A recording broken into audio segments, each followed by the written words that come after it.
Bismillahirrahmanirrahim. Innal hamdalillah nahmaduhu wa nasta'inu wa nastaghfiruh wa na'udzu billahi min syururi anfusina wa min sayyiati a'malina.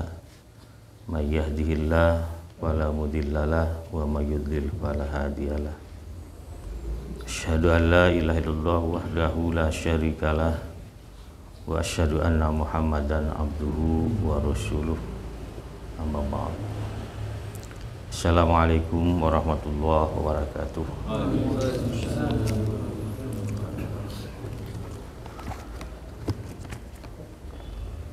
Pertama tentu kita memanjatkan doa kepada Allah untuk Rasulullah dalam berupa salawat. Allahumma sholli wa sallim ala nabiyyina Muhammadin wa ala alihi washabihi ajmain. Berharap dengan dipanjatkannya doa dalam berupa salawat itu kita akan mendapatkan syafaat beliau seperti yang dijanjikan. Man shalla alayya sholatan wahidatan sallallahu alaihi asra salawat. Itu hadis riwayat Imam Bukhari dan Imam Muslim. Pada malam hari ini seperti yang disampaikan kemarin, kita akan membahas tentang ini, kalau dalam bahasanya Ibnu Hajar al-Asqalani itu sebagai babul adhahi. Ini beriringan dengan sebelumnya itu ada babu syaidi wal dhabaih, bab berburu dan sembelihan. Nah, setelah itu ada yang disebut dengan bab adhahi.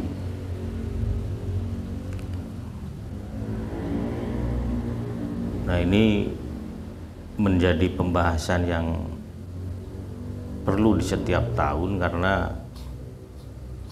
pembahasan tentang adhahi ini adalah pembahasan yang bisa menyegarkan ingatan kita terkait dengan sunnah Rasulullah Muhammad SAW dalam melaksanakan ibadah kurban, itu adhahi. Dan itu di kitab-kitab fikih itu dijelaskan sedemikian rupa. Adhahi itu kan jamak dari udhiyah. Ada yang membacanya juga adhiyah. Tapi umumnya itu dibaca dengan mendhammakan hamzah. Tapi juga ada yang membacanya idhiyah. Jadi macam-macam. Ada juga nanti yang menghilangkan hamzahnya, tidak udhiyah, tidak itu, tapi dohiyah. Memang ini kalau bahasa Arab memiliki ragam ragam hal terkait dengan cara baca yang kita sebut sebagai saraf, tasrif. Jadi perubahan bentuk kata. Dan tentu nanti setiap perubahan itu akan mendatangkan arti yang sedikit berbeda. Nah, apa yang dimaksud dengan dohiyah itu? Ya, ini disebut sebagai al-yaumu yaumul adha. Jadi hari di mana di hari itu ada peristiwa yang disebut dengan penyembelihan. Jadi Idul Adha itu sebenarnya adalah hari raya penyembelihan. Kita menyebutnya sebagai hari raya kurban. Itu yang kita baca dalam Subul Salam As-San'ani. Ini kitab karya orang Syiah sebenarnya, tapi Syiah Zaidiyah. Syiah Zaidiyah itu adalah komunitas atau faksi dalam Syiah yang lebih dekat kepada Ahlus Sunnah wal Jamaah. Itulah mengapa tidak aneh-aneh di buku kitab ini. banyak dipakai bahkan di kalangan di kalangan pesantren, baik yang Nahdlatul Ulama, Muhammadiyah, Persis, Irsyad juga menggunakan kitab ini sebagai rujukan.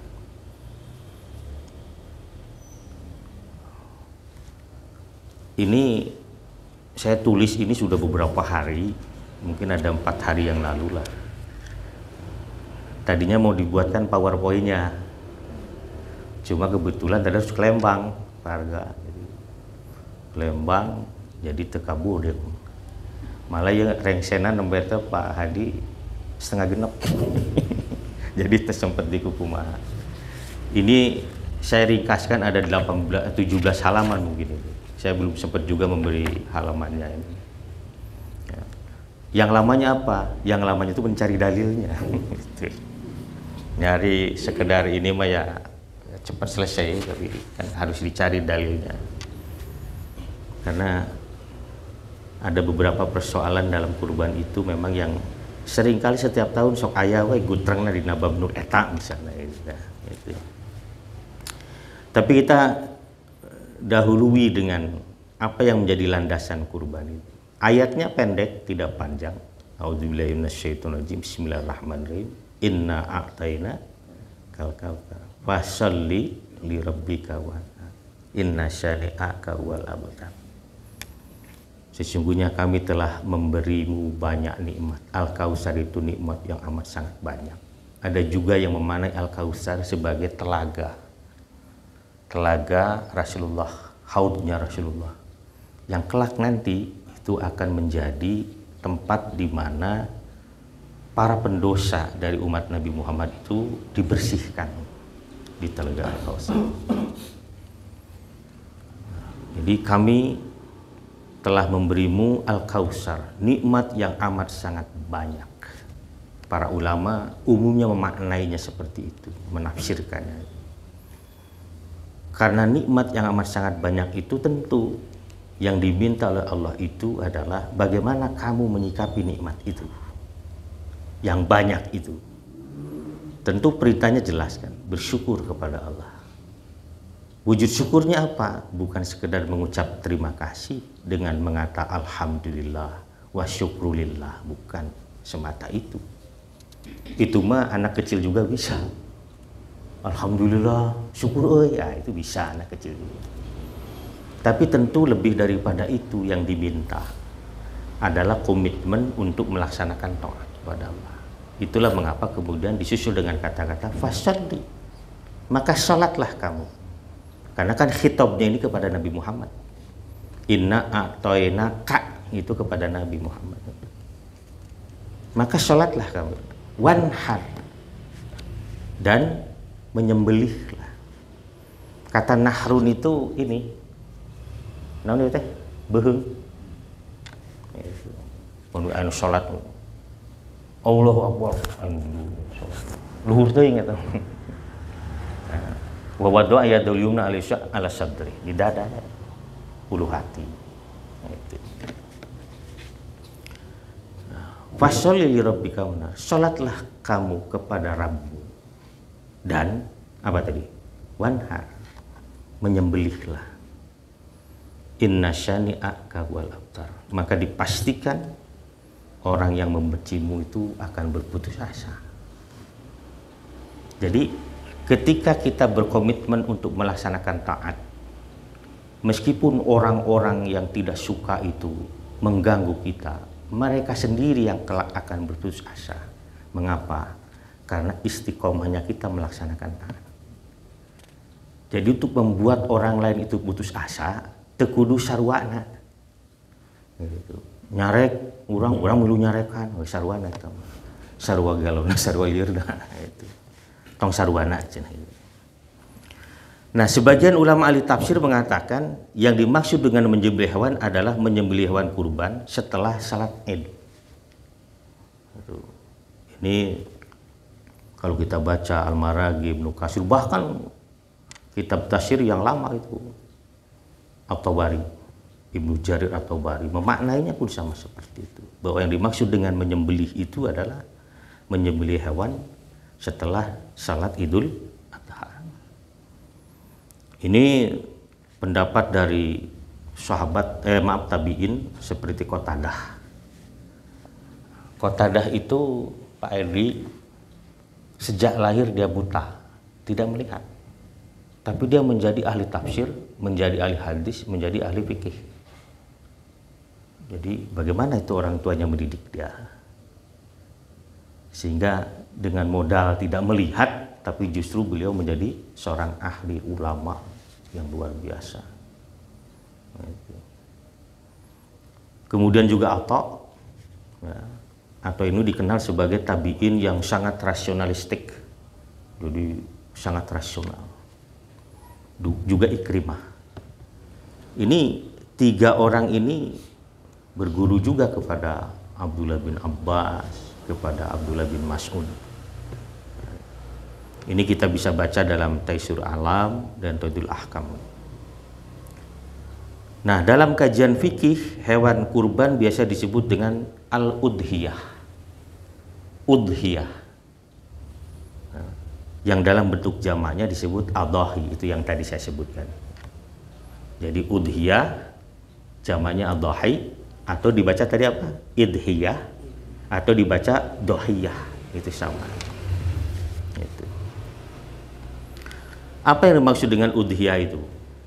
Udhiyah itu adalah hewan ternak yang disembelih pada hari Idul Adha dan hari setelahnya, 11, 12, 13, yang kita sebut sebagai ayyamut tasyrik. Ayyamut tasyrik.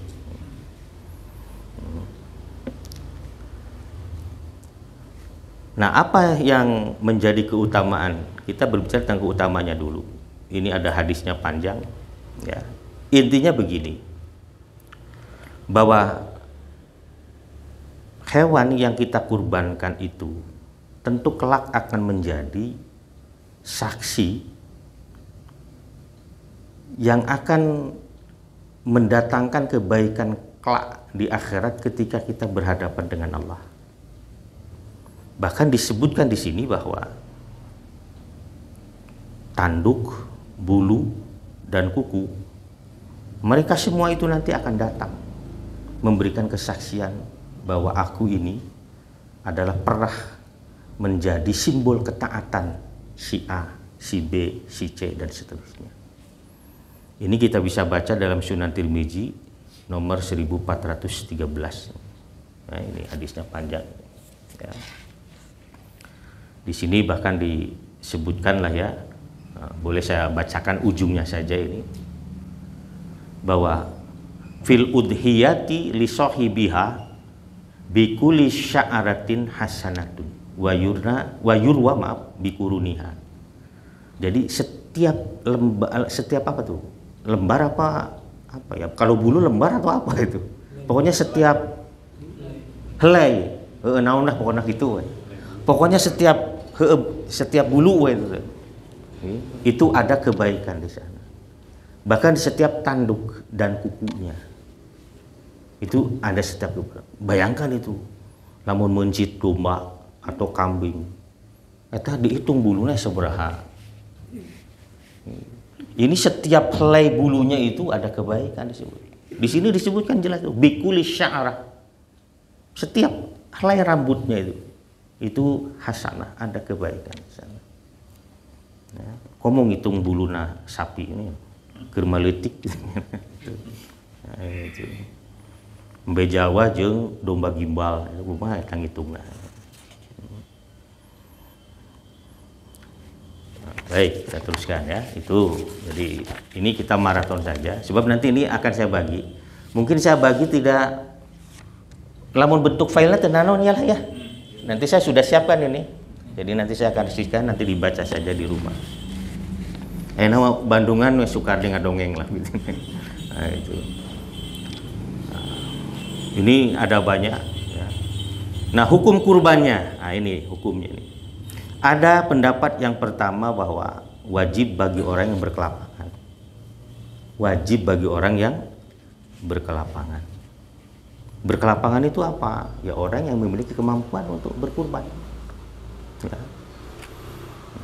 Siapa saja ulama yang berpendapat seperti itu? Ada Abu Hanifah, Imam Hanafi kita mendengar. Ada juga Rabi'ah. Siapa Rabi'ah itu? Gurunya Imam Malik. Ada juga Al-Auza'i, itu ahli hadis. Al-Auza'i itu ahli hadis, ahli fikih juga. Kemudian Imam Ahmad termasuk yang berpendapat bahwa wajib bagi yang memiliki kelapangan. Juga ada Lais bin Sa'ad, ulama ini, Lais ini juga periwayat hadis, perawi hadis. Dan sebagian pengikut Imam Malik juga berpendapat seperti itu, bukan hanya gurunya Imam Malik, tapi juga murid-murid Imam Malik seperti itu. Dan yang terakhir adalah Syekh Ibnu Taimiyah. Kalau kita baca dalam Majmu'atul Fatawa itu, beliau mengatakan bahwa wajib hukumnya bagi siapa yang berkelapangan, wajib hukumnya. Kan kalau wajib itu dikerjakan dapat pahala, kalau ditinggalkan berdosa dia. Tapi bagi orang yang berkelapang, ini hukumnya berarti hampir sama dengan apa? Ibadah haji. Walillahi 'alan nas hijjul baita man istata'a ilaihi sabila. Man istata'a ilaihi sabila. Ini pendapat yang pertama. Nah, pendapat ini dikuatkan oleh Ibnu Utsaimin, ulama yang Timur Tengah, ya, kontemporer.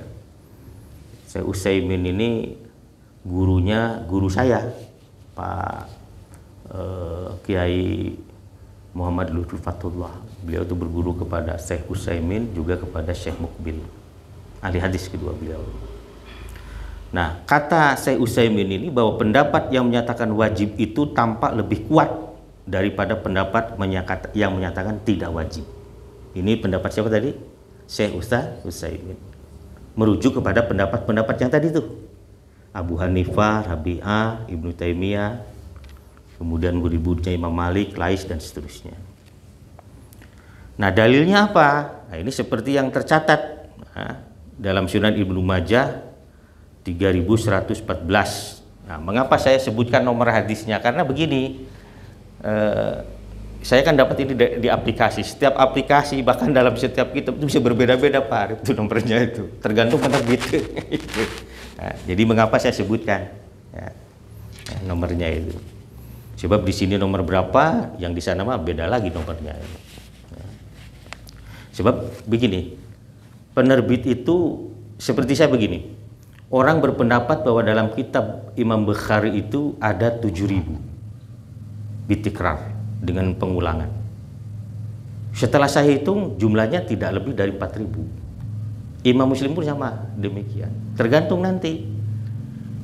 Ada yang menghitung seluruh sanad itu sebagai sebuah hadis meskipun matanya sama dengan yang di atas. Ada juga yang mengatakan bahwa kalau cuma sanad dengan mengatakan nahwa dzalik itu tidak dihitung. Dan itu yang membuat beda angkanya itu nanti. Seperti Quran pan ayatnya aya nu nyebut 6.000 600 berapa? 60 aya 6.000 620 sekian. Nah, itu bisa berbeda seperti itu. Meskipun dibaca nu sakitu eta angger nu 6.000 600 sarua we tadi Al-Fatihah nepi ka anasna kudu bedana.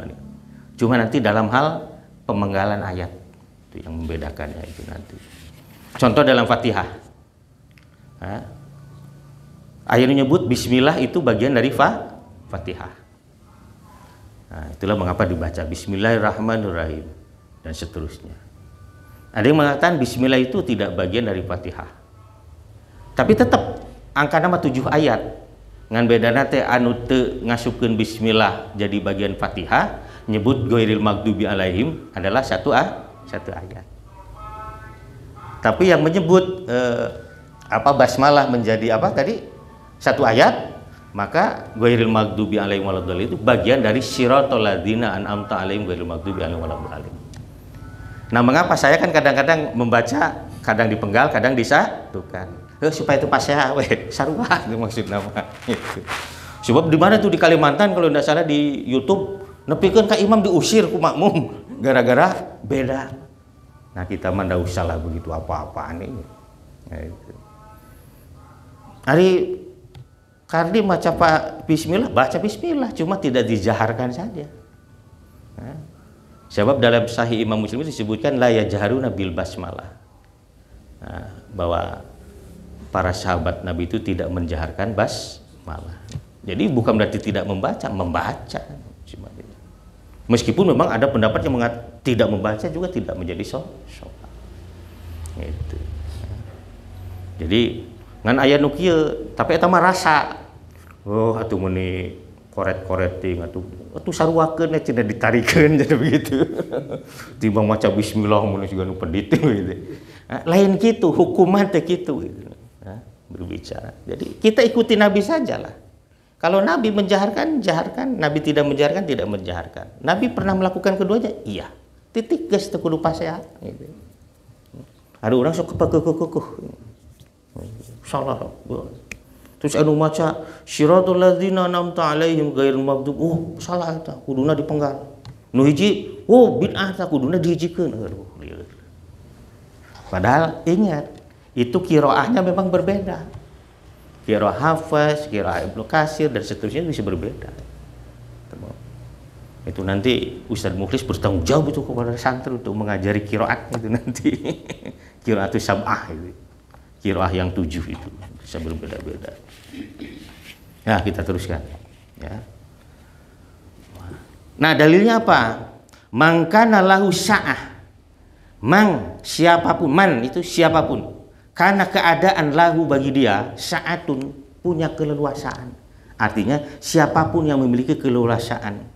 Walam yudahi, kemudian dia tidak berkurban. Fala yakrabanna, maka jangan sekali-kali mendekati mushollana, tempat sholat kami. Wah. Jadi dengan hadis ini katanya ini kan kecaman ini, ancaman ini dari Nabi. Bahwa orang yang punya kemampuan untuk berkurban, dia tidak berkurban, jangan dekati sholat kami. Padahal tempat sholat Rasulullah itu adalah masjid kan? Tempat sholatnya Rasulullah itu adalah tanah lapang, di mana Nabi menyelenggarakan sholat itu kan di tanah lapang. Tong deket-deket. Kalau deket-deket berarti kan kudu jauh. Kalau harus jauh berarti dia bukan umat Muhammad. Itu maksudnya. Ngantewe Nabi menyebutkan falaisa minni, dia bukan merupakan bagian dariku. Tapi disebutkan jangan sekali-kali dekat atau mendekati tempat sholat kami. Ini untuk menegaskan kata pendapat yang pertama bahwa kurban itu wajib bagi siapa tadi? Lahu sa'atun, orang yang punya kelapangan kemampuan. Jadi kalau kita punya kemampuan, geus der gitu. Teu kudu berdebat tentang hukumna gitu lah. Sebab paling ragrage, ya cek ngawajibkeunnya, paling ragrage pasti karena sunnah muakkadah gitu. Artinya bahwa sunnah yang tidak sekedar diucapkan tapi dilakoni oleh Nabi secara terus-menerus selama beliau masih hidup. Itu yang disebut dengan sunnah muakkad itu. Jadi sunnah atau pekerjaan yang dilakukan oleh Nabi secara terus-menerus tanpa henti di sepanjang hayat beliau. Tapi itu bukan kewajiban. Itu yang disebut sunnah muakkadah. Nah, pendapat yang kedua bahwa hukumnya adalah sunnah muakkadah. Jadi kalau yang pertama tadi wajib bagi yang mampu. Yang kedua berpendapat bahwa hukumnya adalah sunnah muakkadah. Ditekankan, muakkad itu ditekankan, ya, dikuatkan. Gitu. Ini pendapat mayoritas ulama, ya, atau yang disebut dengan jumhurul ulama. Siapa? Imam Malik. Jadi Imam Malik berbeda dengan gurunya tadi kan? Kan gurunya tadi berpendapat apa? Wajib bagi orang mampu. Imam Malik berpendapat ini sunnah muakkadah. Yang kedua Imam Muhammad bin Idris Asy-Syafi'i, Imam Syafi'i juga mengatakan. Imam Ahmad dalam kaul yang terakhir ini mengatakan itu pun adalah sunnah muakkadah. Dan juga Ibnu Hazm. Nah, itu. Nah, ulama yang mengambil pendapat ini berhujjah dengan riwayat Abu Mas'ud Al-Ansori. Ini hadisnya menarik. Ngan dia gundul ya. Nu ieu mah ya. Milarian anu jabrigna eta, mesin ketikna rek ngajabrigan eueuh ieu naon aplikasina gitu ya. Jadi gundul we mah. Sesuai diaplikan. Anila adaul adhiya au udhiya wa ana man aisarukum karohatan an yataki dan nasu anahat wajibun. Kata Abu Ayyub, ya, sesungguhnya aku sedang tidak hendak berkurban, padahal aku adalah orang yang paling berkelapangan daripada kalian semua. Itu kulakukan semata-mata karena aku khawatir orang akan meyakini bila kurban itu adalah kewajiban yang tidak bisa ditinggalkan atau dihindari. Nah, ini sahabat Nabi nih, Abu Ayyub Al-Ansari itu. Jadi pada satu ketika beliau tidak berkurban. Orang-orang nanya, kunaon teu korban, biasanya kurban. Nah, Abu Ayyub mengatakan ini, tahun ini sengaja saya tidak berkurban. Padahal di antara kalian saya yang paling mampu berkurban. Mengapa saya tidak berkurban? Karena saya khawatir kalau kalian nanti menganggap kalau kurban itu wajib, tidak bisa dihindari. Nah, pun demikian ada satu riwayat yang lain dalam Musannaf Abdul Razak dan Sunan Baihaqi bahwa ra'aitu Abu Bakrin wa Umara wa ma yudahyani. Aku melihat, kata Abu Saribah itu, ya. Abu Saribah itu salah seorang tabi'in. Saya melihat Abu Bakar dan Umar keduanya tidak berkurban. Ini untuk menunjukkan bahwa kurban itu tidak wajib. Nah, tapi sunnah muakkadah. Sebab meskipun muakkadah, kalau statusnya sunnah tetap bukan sebuah kewajiban yang membuat seseorang itu berdoa. Tapi dikecam orang tidak melakukannya. Itulah mengapa orang-orang yang berpendapat ini sunnah muakkadah menyatakan bahwa hadis yang menyebut tadi wala fala yaqrabana musallan itu merupakan kecaman bagi siapapun yang berkemampuan tidak berkurban, tidak menjadikan dia berdosa. Itu. Nah, Ibnu Hazm mengatakan tidak ada riwayat sahih dari seorang sahabat pun yang menyatakan bahwa kurban itu wajib. Itu kita bisa lihat dalam Fiqh Sunnahnya karya Said Sabiq. Itu ada kan kitab yang namanya Fiqh Sunnah. Nah, pendapat ulama bisa kita pegangi, pendapat jumhur ya maksudnya, sebagai pendapat pokok tentang hukum berkurban pada Raya Idul Adha. Namun tentu saja kita harus mengingat kecaman Nabi yang tadi, yang kalau orang berkelapangan tidak berkurban, sorry, umat saya gitu. Nah, kemudian hewan yang boleh digunakan untuk berkurban, ini kan dalam Quran ada yang disebut dengan bahimatul an'am. Apa yang maksud dengan bahimatul an'am? Hewan ternak besar. Apa saja itu? Unta, sapi, lamun di urang mah ditambah munding, kerbau, ya. Di Arab mah munding matak teu disebut ya. Dan juga kambing atau domba. Ya, nanti ada apa? Di sini saya buatkan semacam tabel nanti. Nah, ini ya, nanti ada tabel juga. Jadi usia nanti kurban itu, usia masing-masingnya. Nah, itu baik kita sebut. Walikuli ummatin ja'alna mansakan liyadhkuru ismallahi ala ma razaqnahu mim bahimatil an'am. Fa ilahukum ilahu wahid fadu aslimu wa basyiril mukhbitin. Jadi intinya bahwa yang bisa dikurbankan itu adalah bahimatul an'am, hewan ternak besar.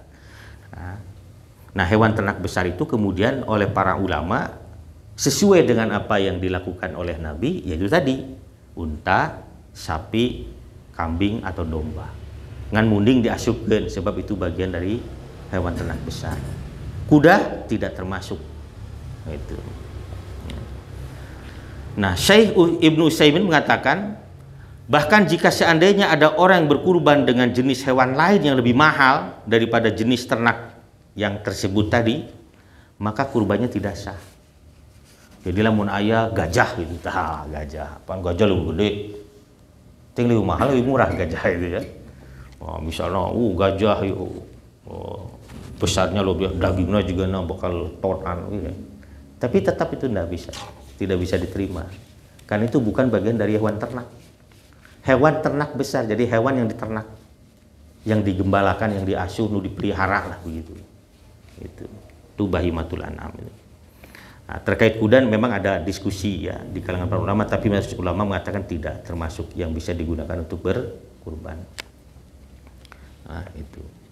Jadi lamun misalnya ada kudas yang seekor harganya 10.000 real, seekor kambing harganya cuma 300 real, orang rek ngorbankeun nu 10.000 real tadi nu kuda, tetap mau diterima keneh domba anu harga nemu seberapa tadi 300 real.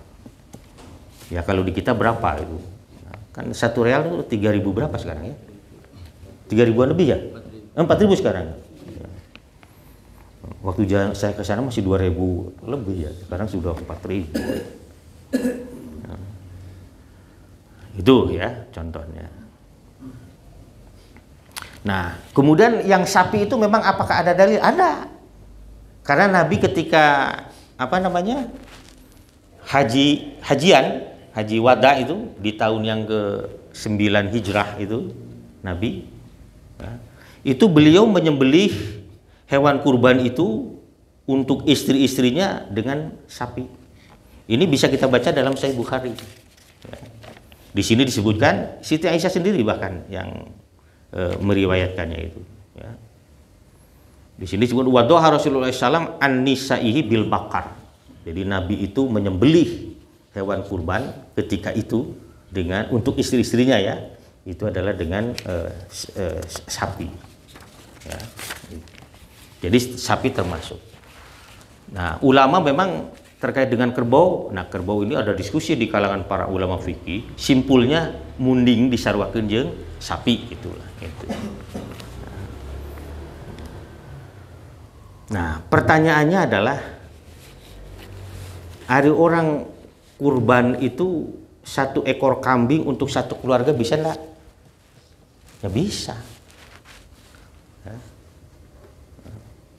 Sangat bisa. Seekor kambing cukup untuk kurban 1 keluarga dan pahalanya mencakup untuk seluruh keluarga. Nah, itu. Nanti ada dalilnya. Meskipun jumlah keluarganya ya ditanggung kumanehna, tapi keluarga yang ada di bawah tanggungan dia. Misalnya 10, 12, 20 malah. Kita menyembelih cuma seekor kambing. Sudah cukup. Itu. Sudah cukup. Ini dalam Sunan Tirmizi hadis 1425 disebutkan.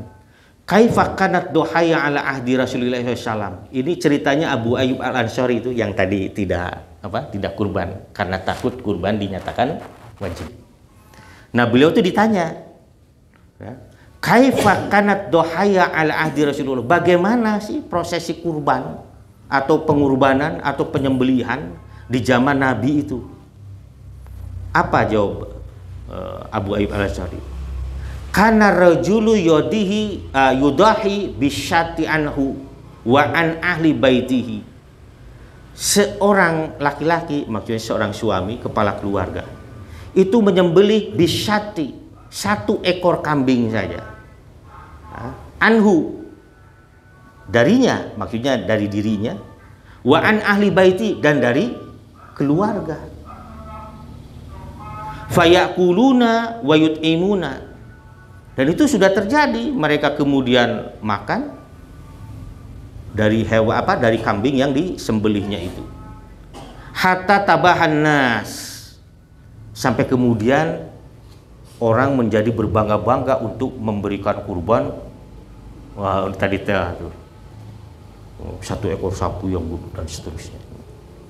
Jadi Abu Ayyub Al-Ansari itu sedang menyindir sebenarnya. Jadi orang pada akhirnya katanya seperti sekarang berkurban itu bukan karena Allah tapi untuk kebanggaan. Ini hadisnya. Jadi dulu di zaman Nabi ya dan memang benar itu.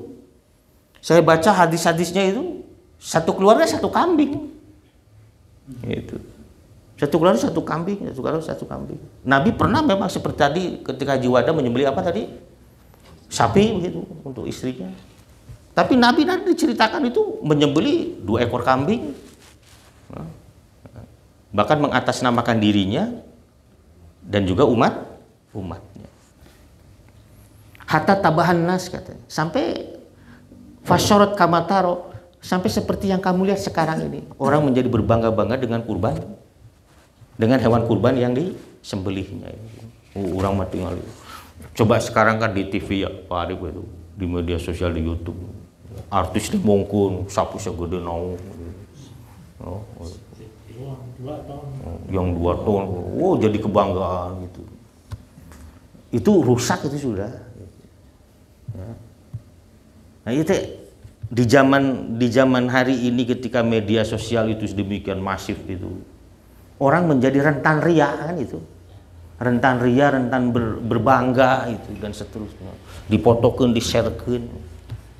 Didinya nata alus ari caption nama mugia Allah nampi itu. Mugia Allah ridho. Tapi mengapa diumumkan juga kepada orang lain? Ya? Nah, itu nanti tipis antara syiar dengan ria itu. Nah, sebaiknya tidak. Ya? Oh, tidak apa-apa, nanti ada hukumnya memang. Tidak ada soal. Tidak ada soal. Cuma maksudnya yang sedang disindir oleh siapa tadi? Abi Al-Ansuri itu adalah berbangga dengan apa yang dia kurbankan. Itu yang tidak boleh. Nah, itulah mengapa pula tadi dia menahan diri tidak berkurban. Eta sahabat sampai kaki itu. Karena khawatir orang menyatakan kurban ini wajib. Abu Bakar, Umar pun melakukan itu. Padahal mampu. Itu. Nya urang mah ulah nurutan oge. Padahal mah wah nurutan Abu Bakar moal padahal mah pedit we padahal eta mah. Padahal bakhil we eta mah gitu. Oh da ya dalilna cun Abu Bakar pernah henteu padahal mah koret we. Pan geus puguh di dinya ge mangkana lahu siapa yang punya keleluasaan. Walam yudahi kemudian dia tidak berbuat fala yaqrabanna musallana. Jangan dekat-dekati. Yang tidak boleh adalah keyakinan bahwa itu wajib, itu yang tidak boleh. Ari geus boga ke lapangan mah kurban atuh. Gitu.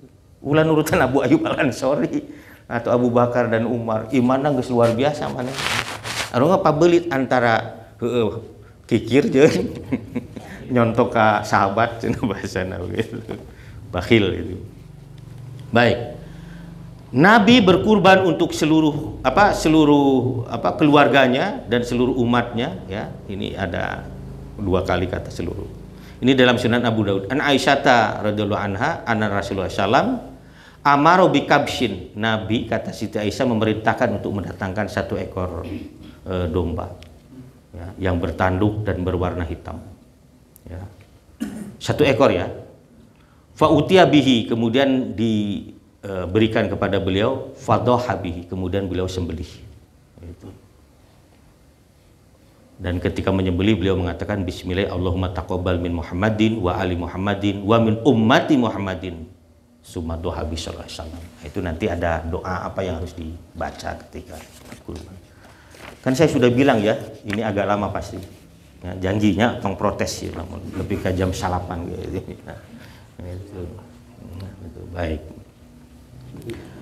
Nah, kemudian malah ada hadis lagi ini ya, dari saya nukil itu dari Tirmizi dan Abu Daud di aplikasi dan juga di Ahmad ya, kita baca temukan dari Jabir bin Abdillah qala sahitu ma'a Rasulullah sallam yaumal adha bil musalla falama qada khutbatahu ketika selesai dia khutbahnya nazala min mimbarihi kemudian beliau turun dari mimbarnya wa utiyah bi kabshin kemudian diberikan kepada beliau itu seekor domba fadabahahu Rasulullah SAW kemudian Rasulullah menyembelihnya biyadihi dengan tangannya sendiri. Itulah mengapa nanti ada hukum bagaimana kalau disembelihkan oleh orang lain misalnya. Nah Rasulullah itu menyembelihnya dengan tangannya sendiri dengan mengucap bismillahi wallahu akbar hadza ani wa amman lam yudahi min ummati. Nah, dengan nama Allah Allahu akbar ini dariku wahai Allah dan dari orang yang tidak berkurban dari umatku. Jadi itulah mengapa kemudian ada ulama yang mengatakan umat Nabi Muhammad bangis diwakilan korban aku Kangjeng Rasul. Jadi bagi orang tentu yang tidak mampu itu yang dimaksud. Umat beliau yang tidak mampu. Nah, berdasarkan hadis ini Syekh Ali Ibnu Hasan Al-Halabi mengatakan kaum muslimin yang tidak mampu berkurban mendapatkan pahala sebagaimana orang berkurban dari umat Muhammad yang lainnya, dari pengorbanan yang dilakukan oleh Nabi. Salamet lah. Nah, adapun yang dimaksud dengan kambing hanya boleh untuk 1 orang, sapi untuk 7 orang, dan unta 10 orang, adalah biaya pengadaannya. Boleh tidak misalnya Pak Arif itu menyembelih 1 ekor sapi? Sangat boleh. Pak Anang menyembelih 1 unta kusorangan, boleh sangat. Maksud utamana makia domba urunan tujuan itu yang tidak boleh itu maksudnya. Jadi awalnya bahwa siapapun boleh berkurban 1 jenis binatang ternak yang tadi itu, yang mau kambing, mau unta, mau sapi, mau kerbau, begitulah. Itu seorang masing-masing boleh. Tapi kalau misalnya tidak bisa, maka untuk domba tetap itu harus 1 orang, tidak bisa dibagi. Tapi kalau sapi atau unta bisa dibagi. Sapi 7 orang, kalau unta 10 orang. Ada pertanyaan yang menarik tahun berapa ke saya itu. Kan sekarang sapi juga ada yang gedenya juga unta. Limosin. Anu ngotak teh dengan Pak Arif tuh. Saya pernah lihat di daerah Kayu Ambon itu, di Lembang itu.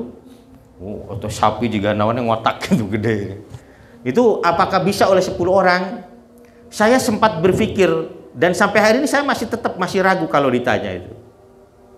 Pertimbangan onta itu bisa 10 karena itu lebih besar daripada sapi. Tapi sekarang ada sapi yang gede juga itu. Nah, itulah mengapa saya sempat berpendapat bahwa boleh itu kalau sapinya limosin itu untuk 10 orang, saya katakan boleh. Meskipun ini pendapat pribadi ya, dan masih sangat sulit untuk bisa dipertanggungjawabkan. Sebab saya melihatnya bahwa pertimbangan mengapa unta itu 10 karena besarnya. Karena unta-unta itu yang kan begini. Sebab nanti akan ada hadis bahwa kita kurban itu harus yang terbaik. Salah satu yang terbaik itu adalah yang gemuk, yang gede gitu, itu maksudnya. Nah, saya tidak tahu persis sapi di zaman Nabi segede kumaha, ya, yang disembelih oleh Nabi itu di mana? Di Mina itu ketika itu. Dan unta yang disembelih segede apa. Tapi yang jelas kalau kita lihat memang daging unta itu lebih banyak daripada daging sapinya itu. Itu kan ada yang harganya berapa itu sapi itu? 50 juta ya. Pernah itu yang nitip ke pesantren itu harganya 45 juta. Memang gede sekali itu sapi itu. Dari satu keluarga itu. Dagingnya gede itu. Nah, jadi itu ya. Jadi itu lebih kepada aspek biaya bahwa pengadaan kambing oleh 1 orang. Nggak bisa dibagi oleh 7. Tapi 1 orang itu cukup untuk 1 keluarga, itu maksudnya. Tapi kalau sapi itu 7 orang. Tapi yang 7 ini masing-masing mewakili keluarganya juga. Jadi kalau misalnya ya ini Pak Amir ya, Pak Edi, Pak Odang, Pak Deden, Pak 7 orang misalnya. Itu kan sahamnya 1 itu masing-masing kan? 3 berapa sekarang? 3.750.000, 36. Nah, 3.600.000 yang dikeluarkan oleh masing-masing itu sudah mewakili keluarganya. Nah, di kita kan kadang-kadang sok ieu, ayeuna mah giliran anak saya nu panggedena. Anak saya enggak mesti. Sudah saja itu nama kepala keluarganya. Tapi Pak ieu malah supaya tenang hati, heueuh nya ulah ku perasaan gitu. Hukum itu tidak dengan perasaan. Jadi ketika Pak Anang itu memberikan saham 3.600.000 itu untuk 1 keluarga itu. Tapi bisa enggak misalnya dia katakanlah ya 1 keluarga itu 1 sapi ekor satu sapi, oh sangat boleh. Atau katakanlah misalnya 3.600.000 dikali 2, misalnya saya punya keleluasan ini untuk bisa membeli saham 2 saham misalnya, itu nggak apa-apa juga. Tapi tetap itu hitungannya 1 keluarga. Jadi tidak usah disebutkan iya manusia ieu pamajikan. Ieu pamajikan ieu anak gitu, enggak mesti. Itu 1 keluarga. Di urang mah pan kadang-kadang tadi tanya, ieu bagian ieu ayeuna mah atas nama si anu. Nah, itu. Nah. Kata ulama itu yang disebut dengan berlebihan. Itu. Padahal sebenarnya itu sudah mewakili. Jadi kepala keluarga itu sudah mewakili seluruh keluarganya. Jadi meskipun tidak disebut. Kecuali, Pak Arif, kalau keluarga itu bukan yang kita tanggung. Bukan yang di rumah maksud saya. Misalnya Pak Arif ini punya keluarga di mana bapak misalnya atau ibu di kampung sana begitu, mau apa diikutkan dalam apa saham kurban, itu boleh, silahkan. Nah nanti dalam prosesinya harus disebutkan itu nanti, sebab nanti akan disebutkan kan nanti itu. Allahumma taqabbal min siapanya itu nanti harus disebutkan nanti. Nah, ya atas nama saya, nah, itu kan harus disebutkan itu. Nah, baik. Ini dari Ibnu Abbas ini contohnya. Kunna ma'a Rasulullah sallam fi safarin fahadara al-adha fastarokna fil jazuri an asyrati wal baqarati an sab'atin.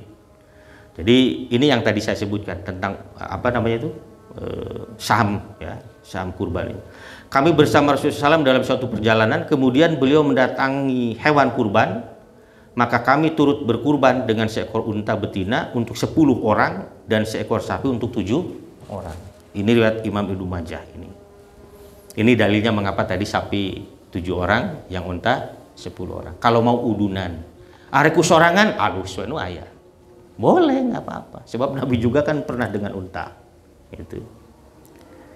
Nah, dalam masalah pahala, ketentuan kurban sapi sama dengan ketentuan kurban kambing. Artinya, urunan 7 orang untuk kurban seekor sapi, pahalanya mencakup seluruh anggota keluarga yang berkurban. Itu yang tadi saya sebutkan. Jadi ketika kita 3.600.000 itu satu keluarga itu sudah. Itu. Jadi tong hariwang kita anak pamajikan teka bagian pahala menang sebab kepala keluarga nasi kurban gitu. Itu. Nah, bagaimana dengan arisan kurban? Nah, ini ya. Baik, saya sebutkan ini. Mengadakan arisan dalam rangka berkurban masuk dalam pembahasan berhutang untuk kurban. Karena hakikat arisan adalah hutang. Sebagian ulama menganjurkan untuk berkurban meskipun harus berhutang. Jadi ada ulama yang menganjurkan harus berkurban meskipun ngahutang. Itu yang membuat arisan kurban menjadi boleh tadi.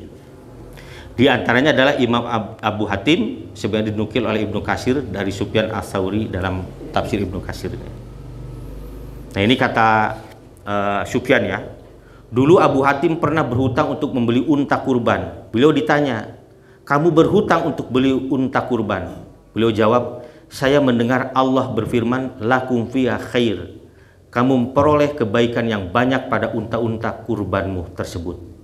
Itu kan dalam surah Al-Hajj itu ada. Jadi beliau menggunakan dalil itu ya, bahwa di dalam berkurban itu ada banyak kebaikan untukmu itu. Pun Imam Ahmad berpendapat ya, dalam masalah akikah ya, beliau menyarankan agar orang yang tidak memiliki biaya akikah agar berhutang dalam rangka menghidupkan sunnah akikah di hari ke-7 setelah kelahiran bayi.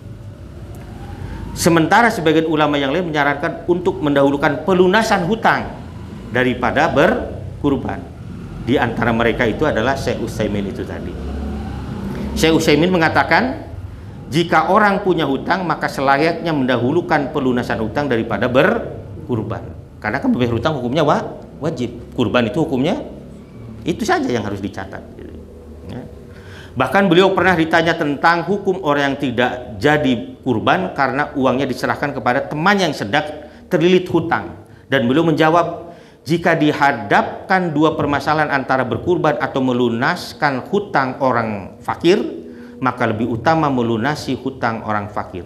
Lebih-lebih jika orang yang sedang terlilit hutang tersebut adalah karena kerabat dekat sendiri. Jadi Syekh Utsaimin sampai berpendapat, daripada kamu berkurban sementara ada saudaramu itu yang terlilit hutang, sok bikin. Itu. Nah, saya lebih ke pendapat yang ini. Jadi kalau kemarin kita sempat mendengar ya bahwa berhutang boleh. Persoalannya kan kita tidak tahu. Buah-buah sanggeusna berkurban kita meninggalkan hutang yang belum terbayarkan. Dan tentu itu menjadi kewajiban ahli waris. Bahkan Syekh Utsaimin saya lebih sependapat dengan beliau ini. Andai pun kamu itu punya uang dan cukup untuk berkurban, sementara ada saudaramu yang butuh, berikan kepada saudaramu yang butuh. Kan butuh itu bisa karena bukan hanya hutang ya, maksud saya, bisa karena untuk sekolah anaknya misalnya, atau memang betul-betul butuh karena tidak punya beras atau apapun. Nah, kewajiban menolong itu lebih harus didahulukan daripada sekedar memenuhi apa yang menjadi kesunahan yang ditimpakan kepada dirinya. Jadi saya termasuk yang tidak bersetuju kalau ada istilah arisan kurban. Koma ya arisan kurban dikocok, oh tahun iya masih iya, nah itu yang nggak boleh itu. Aya nu kitu tuh di Bukit Cipageran itu enggak. Kalau ada itu harus dihilangkan, jangan. Kalau nabung boleh itu silahkan. Tapi kalau arisan enggak boleh. Pak kumaha lamun kurang saeutik deui nabung 3.600.000 sapunya. Iya 3 juta ya mun greget 600. Tinggal dipikir kira-kira 600.000 itu kita sudah punya irongan teu kabayar iraha. Itu boleh, nggak apa-apa kalau itu. Jadi intinya jangan sampai menyulitkan diri sendiri lah. Itu. Jadi sekali lagi kalau dihadapkan antara hutang dengan kurban, hutang itu harus yang lebih didahulukan daripada kurban. Itu intinya titik. Yang kedua, kalau misalnya ada saudara dekat kita itu kerabat dekat utama ya, yang punya katakanlah terlilit hutang atau ada mendapatkan kesulitan, sementara kita punya, banyak orang kurban ari dulur sorangan apakan. Itu agama tidak mengajarkan itu. Paham ya? Sebab tadi tabahan nas, dikhawatirkan kita berkurban hanya untuk supaya disebut orang lain bisa berkurban. Padahal iya nuker butuh nama. Jadi arisan kurban itu saya mengatakan jangan. Itu. Urunan kurban, kumaha urunan kurban. Kan namun di sekolah atau di instansinya baru dak sekolah dengan ngumpulkeun duit ya, kurban bebarengan. Eta mah lain kurban lah. Eta mah naon atuh latihan beureunya. Ciga latihan itikaf gitu. Itu latihan. Boleh ya kalau dalam konteks latihan boleh-boleh saja, tapi tidak disebut sebagai kurban. Itu saja. Itu sembelihan biasa saja. Nah, itu. Jadi. Tapi kalau instansi berkurban seperti itu uangnya dari mana Pak Edi biasanya itu kalau instansi? Kalau itu dari pribadi pegawai sendiri. Jadi biasanya urunan. Bukan dari dengan gaji. Oh iya tamu. Misalkan CB-nya itu tiap bulan misalkan 350. Iya. Simpan dipotong dari gaji. Oh iya ya. Bukan arisan kan ya? Bukan ya. Itu tabungan sebenarnya kan? Yang dipotong dari gaji itu kan? Iya. Dan itu sampai pada sahamnya yang semestinya misalnya 3.600.000 atau 3. Memang dari ketika misalkan tahun ini kurban kan bulan depannya yang mulai. Oh sudah dilunasi gitu. Jadi misalkan sekarang sudah selesai. Selesai bulan depan itu pegawai yang ikut gajinya langsung di ini lagi. Oh iya. Jadi pas waktu kurban teh sudah memenuhi syarat lah untuk ya. Saya kira lembaganya yang berkurban, tidak ada itu maksud saya kurban kelembagaan juga. Misalnya kantor kepresidenan itu menyelenggarakan prosesi kurban. Itu enggak disebut kurbannya presiden. Ya kurbannya Prabowo saja. Paham enggak maksud saya? Jadi tidak ada kewajiban kurban karena jabatannya itu tidak ada. Kurban itu kepada pribadi-pribadinya. Jadi itulah yang kemudian nanti ada bahasannya. Cuma saya lompat saja dulu. Misalnya bagaimana kalau misalnya presiden itu memberikan sumbangan hewan kurban ke misalnya ke masyarakat tertentu. Apakah dibolehkan? Boleh, cuma bahasanya bukan sumbangan, tapi hadiah atau sedekah kurban. Itu bisa nggak jadi soal. Nah, kalau itu ya gitu. Jadi tapi itu harus diambil bukan dari kas negara, itu maksud saya. Saya tidak tahu persis itu kira-kira itu dana operasional presiden ayan tuh alokasi ke kurban. Harus ditanyain. Kalau ada maksud saya itu tidak boleh, itu maksud saya itu. Misalnya ayah dana operasional kepresidenan atau ke gubernuran atau bupatian gitu ada alokasi untuk kurban, itu tidak diperkenankan karena kurban itu harus dari uang pribadi, uang dirinya begitu, bukan uang yang dialokasikan oleh negara, karena itu kan jabatan kaitannya. Nah, itu. Tapi Tapi saya pernah lihat itu Pak, ada lelang pengadaan sapi untuk kurban oleh kantor gubernur gitu. Itu dilalangkan pengadaan sapi untuk buat kurban dibagikan kepada daerah-daerah. Tapi yang membelinya siapa? Yang ngelelang ya kantor gubernur Pak. Nah itu yang tidak boleh, maksud saya itu. Kan itu uang negara ya. Betul. Jadi nanti sapi itu dibagikan ke. Mengapa? Karena Rasulullah tidak pernah menggunakan baitul mal. Tidak pernah mengambil uang sepeser pun dari baitul mal. Kan ini baitul mal itu adalah apa? Kas negara. Baitul mal itu kas negara itu. Ya. Nabi itu tidak pernah selama beliau berkurban menggunakan kas negara itu, nggak pernah. Apa bedanya dengan yang tadi Pak? Itu kan menggunakan kas negara berarti kan? Ya kas daerah itu kan kas APBD kan berarti itu yang tidak boleh. Biasanya mungkin Pak, memang sebetulnya hanya mungkin ada anggaran dari APBD atau APBN yang sebetulnya untuk bansos atau apapun lah namanya untuk masyarakat. Mungkin karena sebagai seorang kepala kan punya kewenangan Pak, makanya mengambil dana itu dengan momen apapun namanya Pak, ada pelaporannya pertanggungjawabannya bansos Pak. Tetapi ketika keluar di masyarakat yang kata Pak mungkin dia mungkin punya tujuan yang lain atau dananya bukan dari dana. Intinya bahwa Rasulullah tidak pernah menggunakan kas negara, kas pemerintahan untuk kurban. Tapi Nabi menggunakan kas negara itu sesuai dengan posnya. Seperti tadi itu zakat dan seterusnya. Itu disilakan, nggak jadi soal kalau itu Pak. Itulah mengapa di kurban itu tidak ada istilah amil kurban, itu nggak ada. Ayana naon panitia paling banter disebutnya. Ya, jadi intinya itu tidak boleh menggunakan apa namanya kas negara ataupun kas daerah yang berasal dari APBD atau APBN untuk kurban seorang kepala negara ataupun kepala daerah. Meskipun itu dibagikan, apapun alasannya. Kalau misalnya ini mau bansos, ya berarti bukan kurban.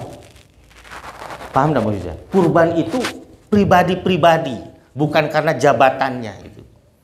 Nah, mengadakan lelang tadi, dibeli oleh pemerintah menggunakan kas daerah, ini menjadi kurban. Ya itu tetap itu tidak dikategorikan sebagai kurban. Itu bantuan sosial biasa. Tidak dikategorikan sebagai kurban. Mungkin ini yang harus dijelaskan kepada para pemimpin daerah itu. Majelis ulama mestinya mengambil sikap. Saya belum membaca itu majelis ulama mengomentari ini. Tapi yang jelas bahwa Rasulullah itu tidak pernah mengambil dari kas baitul malnya itu ya untuk kepentingan kurban. Bahkan ketika ia mengatakan ini dariku dan dari umatku, itu sesungguhnya adalah miliknya. Yang tidak diambil dari baitul mal itu tadi. Nah sekarang gubernur, bupati seenaknya saja ngambil kas daerah bagikan. Itu bansos saja, betul Pak itu. Nggak tahu juga Pak kejadian yang sebenarnya. Kalau pengalaman di kantor kami, kepala kami pasti ikut Pak dari misalkan kita kadang kan dua. Iya yang dipotong itu kan? Ya kalau kepala enggak mungkin langsung dia dari uang. Tapi apapun bentuknya, apa dia nanti ketika minta ganti bendera kan kita tidak tahu Pak. Tapi ketika berkorban dia atas mengatasnamakan pribadi uang pribadi dia. Tapi sebenarnya dari mana kita yang nggak tahu. Oh, itu mah memang kita tidak perlu tahu kalau yang itunya mah. Yang harus dipastikan bahwa uang yang digunakan untuk membeli hewan kurban adalah uang pribadinya. Bukan dari dibayarkan oleh kantor. Nah itu, ya, bahwa kemudian dia berbohong di belakang itu urusan dia. Ya. Tapi yang jelas kalau dia mengatakan ini uang kas kita, nah itu yang tidak boleh. Itu.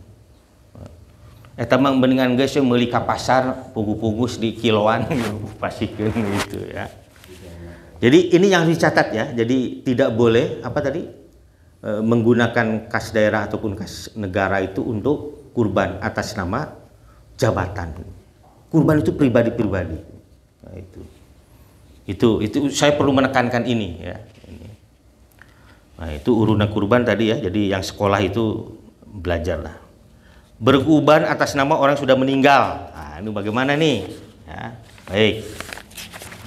Yang pertama, ya, orang yang meninggal bukan sebagai sasaran kurban utama, namun statusnya mengikuti kurban keluarga yang masih hidup. Misalnya, seseorang berkurban untuk dirinya dan keluarganya, sementara ada di antara keluarganya yang ditanggungnya maksudnya ya, itu telah meninggal. Berkurban jenis ini dibolehkan dan pahala kurbannya meliputi dirinya dan keluarganya, meskipun keluarganya tadi yang sudah meninggal. Keluarga yang ditanggung maksudnya. Jadi bukan keluarga jauh, bukan. Yang kedua, berkurban khusus untuk orang yang telah meninggal tanpa ada wasiat. Tanpa ada wasiat nih ya. Dari si mayit, sebagian ulama mazhab Hambali menganggap ini sebagai satu hal yang baik. Ini menurut mazhab Hambali. Dan pahalanya bisa sampai kepada mayit sebagaimana sedekah atas nama mayit. Ini fatwa Majelis Ulama Saudi mengatakan seperti itu ya. Tanpa ada wasiat, tapi kemudian yang hidup hidanglah gitu ya, mengurbankan atau menyembelihkan hewan kurban untuk yang sudah meninggal itu. Atas nama maksud saya yang sudah meninggal. Hanya saja ada sebagian ulama bersikeras dan menilai perbuatan ini sebagai satu bentuk bid'ah. Jadi ya berkurban atas nama orang sudah meninggal tanpa ada wasiat, itu yang saya maksud. Mengingat tidak ada tuntunan dari Nabi, tidak ditemukan satupun riwayat jika beliau pernah berkurban atas nama Siti Khadijah atau Hamzah pamannya. Jadi tidak ada itu riwayat Nabi pernah, oh saya berkurban ini untuk atas nama Siti Khadijah, itu nggak pernah ada. Ini pendapat. Yang ketiga, berkurban khusus untuk orang yang meninggal karena mayit pernah mewasiatkan agar keluarganya berkurban untuknya jika dia meninggal. Berkurban untuk mayit untuk kasus ini diperbolehkan jika dalam rangka menunaikan wasiat. Kan ada wasiat. Nah, kalau ada wasiat ya harus dilaksanakan. Apalagi wasiat itu baik, itu boleh. Ada orang atau bahkan begini juga. Bapak teh hayang kurban meningis. Ira jiga batur ke anaknya teh nyarita kitu nya. Kadenya lamun maraneh boga rezeki kurban ke bapak. Itu wasiat. Dan itu harus ditunaikan. Karena melaksanakan wasiat itu hukumnya wajib. Kecuali kalau wasiat itu untuk yang maksiat, itu yang tidak boleh gitu. Nah. Itu ya. Baik. Umur hewan kurban sekarang. Nah, ini ada hadis la tadbahu illa musinnah. Tidak boleh kamu menyembelih hewan kurban kecuali yang musinnah. Ila ayyasyura alaikum. Kecuali kalau kamu sulit untuk mendapatkan yang musinnah. Fatadbahu jada'ah minad da'n. Janganlah kalian menyembelih kurban kecuali musinnah. Kecuali apabila menyulitkan bagi kalian, maka kalian boleh menyembelih domba jada'ah. Nanti ada penjelasannya. Al-musinnah itu adalah binatang ternak yang sudah berumur. Ciri binatang ternak sudah berumur itu biasanya tanggal giginya sudah lepas gigi jika budak lah itu ya. Gigi depannya baik unta, sapi, kerbau, kambing dan seterusnya. Nah, merujuk kepada pendapat ahli bahasa dan mazhab fikih, nah ini saya uraikan ya. Ini ada tabelnya. Unta itu menurut Ibnu Faris ya, itu masuk 6 tahun, usia 6 tahun. Jadi 5 tahun ke atas itu baru boleh dijadikan kurban. Itu hukum pokoknya. Sapi itu masuk tahun ketiga. Usia sapi masuk tahun ketiga, jadi 2 tahun lebih. Kemudian kerbau karena disamakan dengan sapi berarti sama. Nah, kemudian kambing Jawa. Nah, kita menyebutnya kambing Jawa itu berarti itu embe ya itu. Ibnu Faris mengatakan masuk tahun ketiga, jadi 2 tahun lebih. Nah, sementara Imam Hanafi dan Imam Hambali genap 1 tahun. Kalau sudah 1 tahun, kambing Jawa boleh itu dikurbankan. Imam Syafi'i genap 2 tahun. Jadi ada yang mengatakan 1 tahun sudah cukup bisa disembelih. Kalau kambing Jawa ya. Ada yang mengatakan 2 tahun lebih, ada yang mengatakan 2 tahun. Imam Syafi'i termasuk mengatakan 2 tahun. Umur domba. Rata-rata kalau kita berapa umurnya? 1 tahun lebih ya? 1 tahun lebih. Berarti menggunakan mazhabnya Imam Hanafi dan Hambali gitu. Boleh? Ya boleh-boleh saja. Sebab kurang dari itu pun kalau memang tidak ada, dibolehkan. Nah, kemudian kalau domba, kambing gimbal itu disebut sebagai belum dewasa. Tergantung mengambil pendapat yang mana kita nanti. Jadilah pendapat lu tadi Ibnu Faris harus masuk usia 3 tahun, berarti di bawah itu boleh, itu maksudnya. Kalau Imam Hanafi harus 1 tahun genap, kurang dari itu pun kalau tidak ada boleh, itu maksudnya. Nu penting mah nu pantes we kira-kira ulah leutik teuing. Eta mah sateun meureun sate Brebes gitu. Kambing muda. Namun ada pendapat lain yang membolehkan berkurban dengan kambing yang belum berusia 1 tahun, sebagaimana hadis Ummu Bilal. Dahu bil jazai minad dan. Sembelilah domba walaupun belum cukup umur. Jadi ini maksudnya kalau memang tidak ada, itu maksudnya. Ayeuna mah pan geus dibisniskeun malah geus ada peternakannya juga ya Pak juga itu. Malah geus nyirian Pak Anang mah ayeuna tahun hareup geus dicirian gitu kan bisa itu. Kemudian nikmatul udhiyatu al jada minad dan.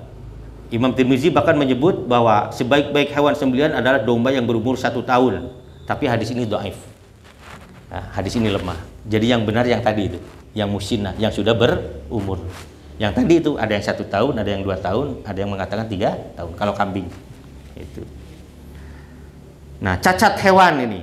Pertama, ya, cacat yang menyebabkan tidak sah kalau dikurbankan itu.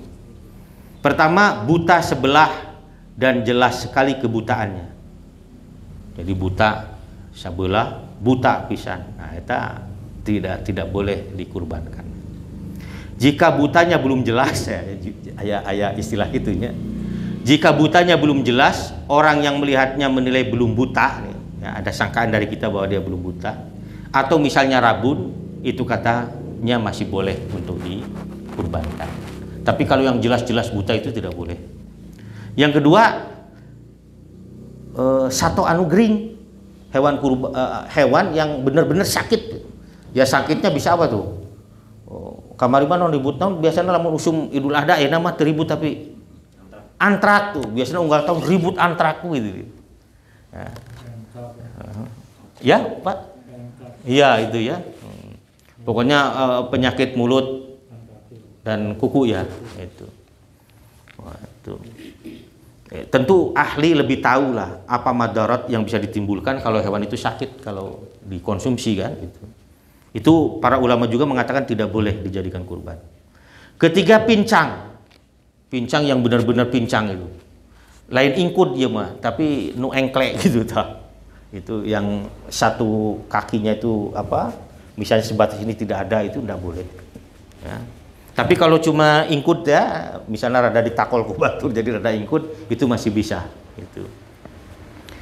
Kemudian keempat, ini yang tidak boleh ya. Binatang atau hewan kurban yang sudah sangat tua sampai tidak punya lagi sumsum. Saya tidak tahu persis tuh yang bagaimana itu.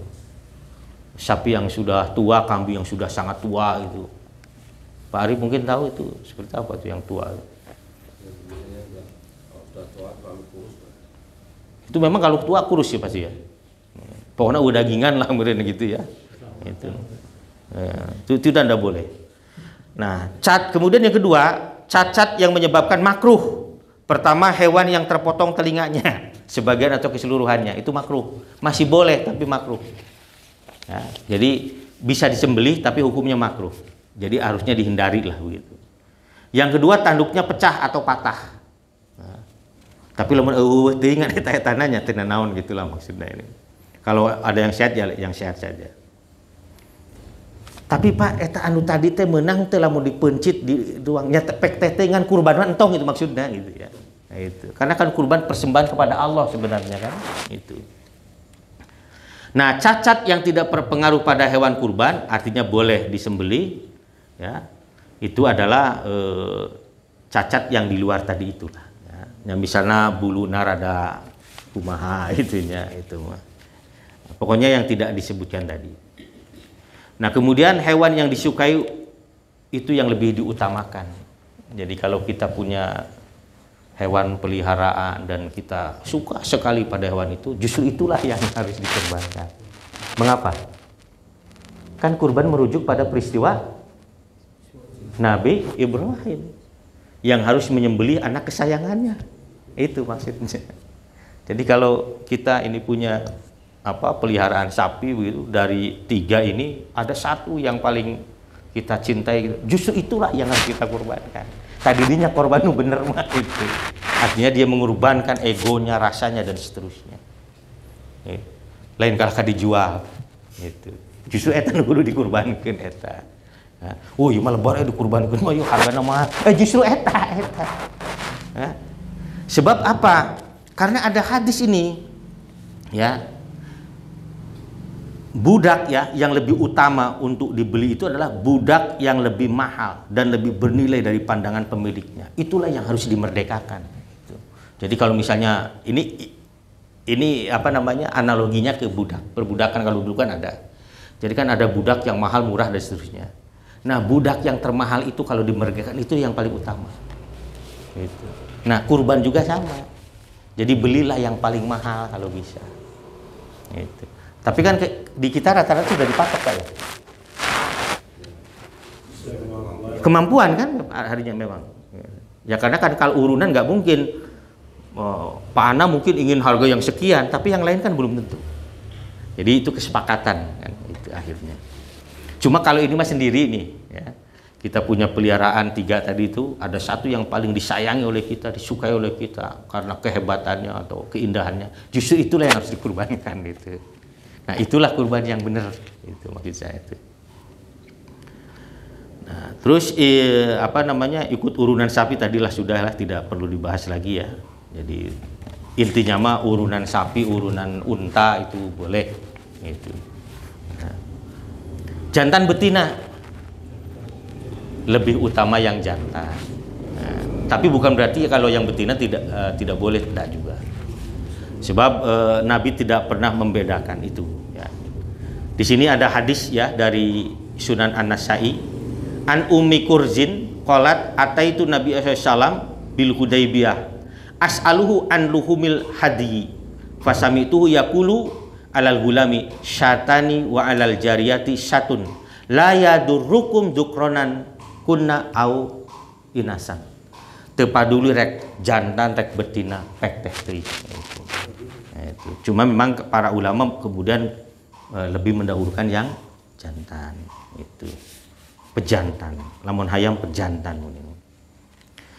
Larangan bagi yang berkurban, nah kita sudah tahu lah itu banyak. Tidak boleh potong kuku, rambut, mencabut. Pokoknya mah jangan disentuh. Bahasanya di sini nih, fala ya'khuzanna min sya'rihi. Ya'khuzanna. Jadi malah ada hadis yang lain disebut wala yamas. Masan itu artinya mengusap, artinya menyentuh. Jadi tonga ganggu. Jadi kalau apa namanya? Kalau kita berkurban masuk pada hilal Zulhijjah, nah di sanalah kita mulai tidak boleh potong kuku, potong rambut, ngurut, ngarapikeun. Pokoknya mentong geus sagala. Keun rambos-bos sugan kumis ka dieu gitu teh. Janggotna panjang kumaha, kuku. Pokoknya 10 hari itu sampai penyembelihan maksudnya itu tidak boleh disentuh. Meskipun ada ulama berpendapat itu kan sebenarnya bukan ke manusia yang mau berkurban tapi kepada hewan kurbannya. Tapi yang lebih kuat adalah kepada manusianya yang mau berkurban. Jadi di sini jelas sekali itu ya. Mangkana lahu dzibhun, siapapun yang memiliki hewan yang akan mau dikurbankan, fa idza uhila hilalu dzilhijjah, apabila dia sampai pada hilal Zulhijjah tanggal 1 maksudnya. Fala ya'khuzanna min sya'rihi wala min adwarihi syai'an hatta yudhhiya. Ya, tidak boleh sedikit pun kita cabut, kita kurut, kita rapikan. Pokoknya keun we diantep kuku panjang naon gitu. Itu ya, itu mah sudah tahu lah, jadi tidak usah dibahas. Waktu penyembelihan setelah sholat Idul Adha, kita sudah tahu itu ya. Di mana kita menyembelih? Bagusnya di tanah lapang di mana sholat diselenggarakan, itu bagusnya. Nah, karena kan di sini tidak mungkin karena di jalan kan, misalnya di tempat yang lain. Mengapa? Karena Nabi itu memang mencontohkannya begitu. Karena Rasulullah SAW yadbahu wa yanharu bil musalla. Nabi itu memotong domba, menyembelih domba dan menyembelih unta itu bil musalla. Di mana? Di tempat salat. Maksudnya bukan di musola, itu bukan berarti masjid ya. Musola itu tempat sholat, tanah lapang biasanya. Kalau masjid biasanya disebut masjid gitu. Nah itu. Ini ya. Nah, kemudian ada hadis dari Nafi juga, karena Abdullah yanharu fil manhar, qala Abdullah wa Ubaidullah, yakni manharun Nabi SAW. Jadi para sahabatnya pun pada akhirnya mengikuti Nabi. Kalau memotong hewan kurban ya di tempat pemotongan. Kalau di Mekah itu ada manharnya khusus, memang tempat penyembelihannya itu. Ya. Itu.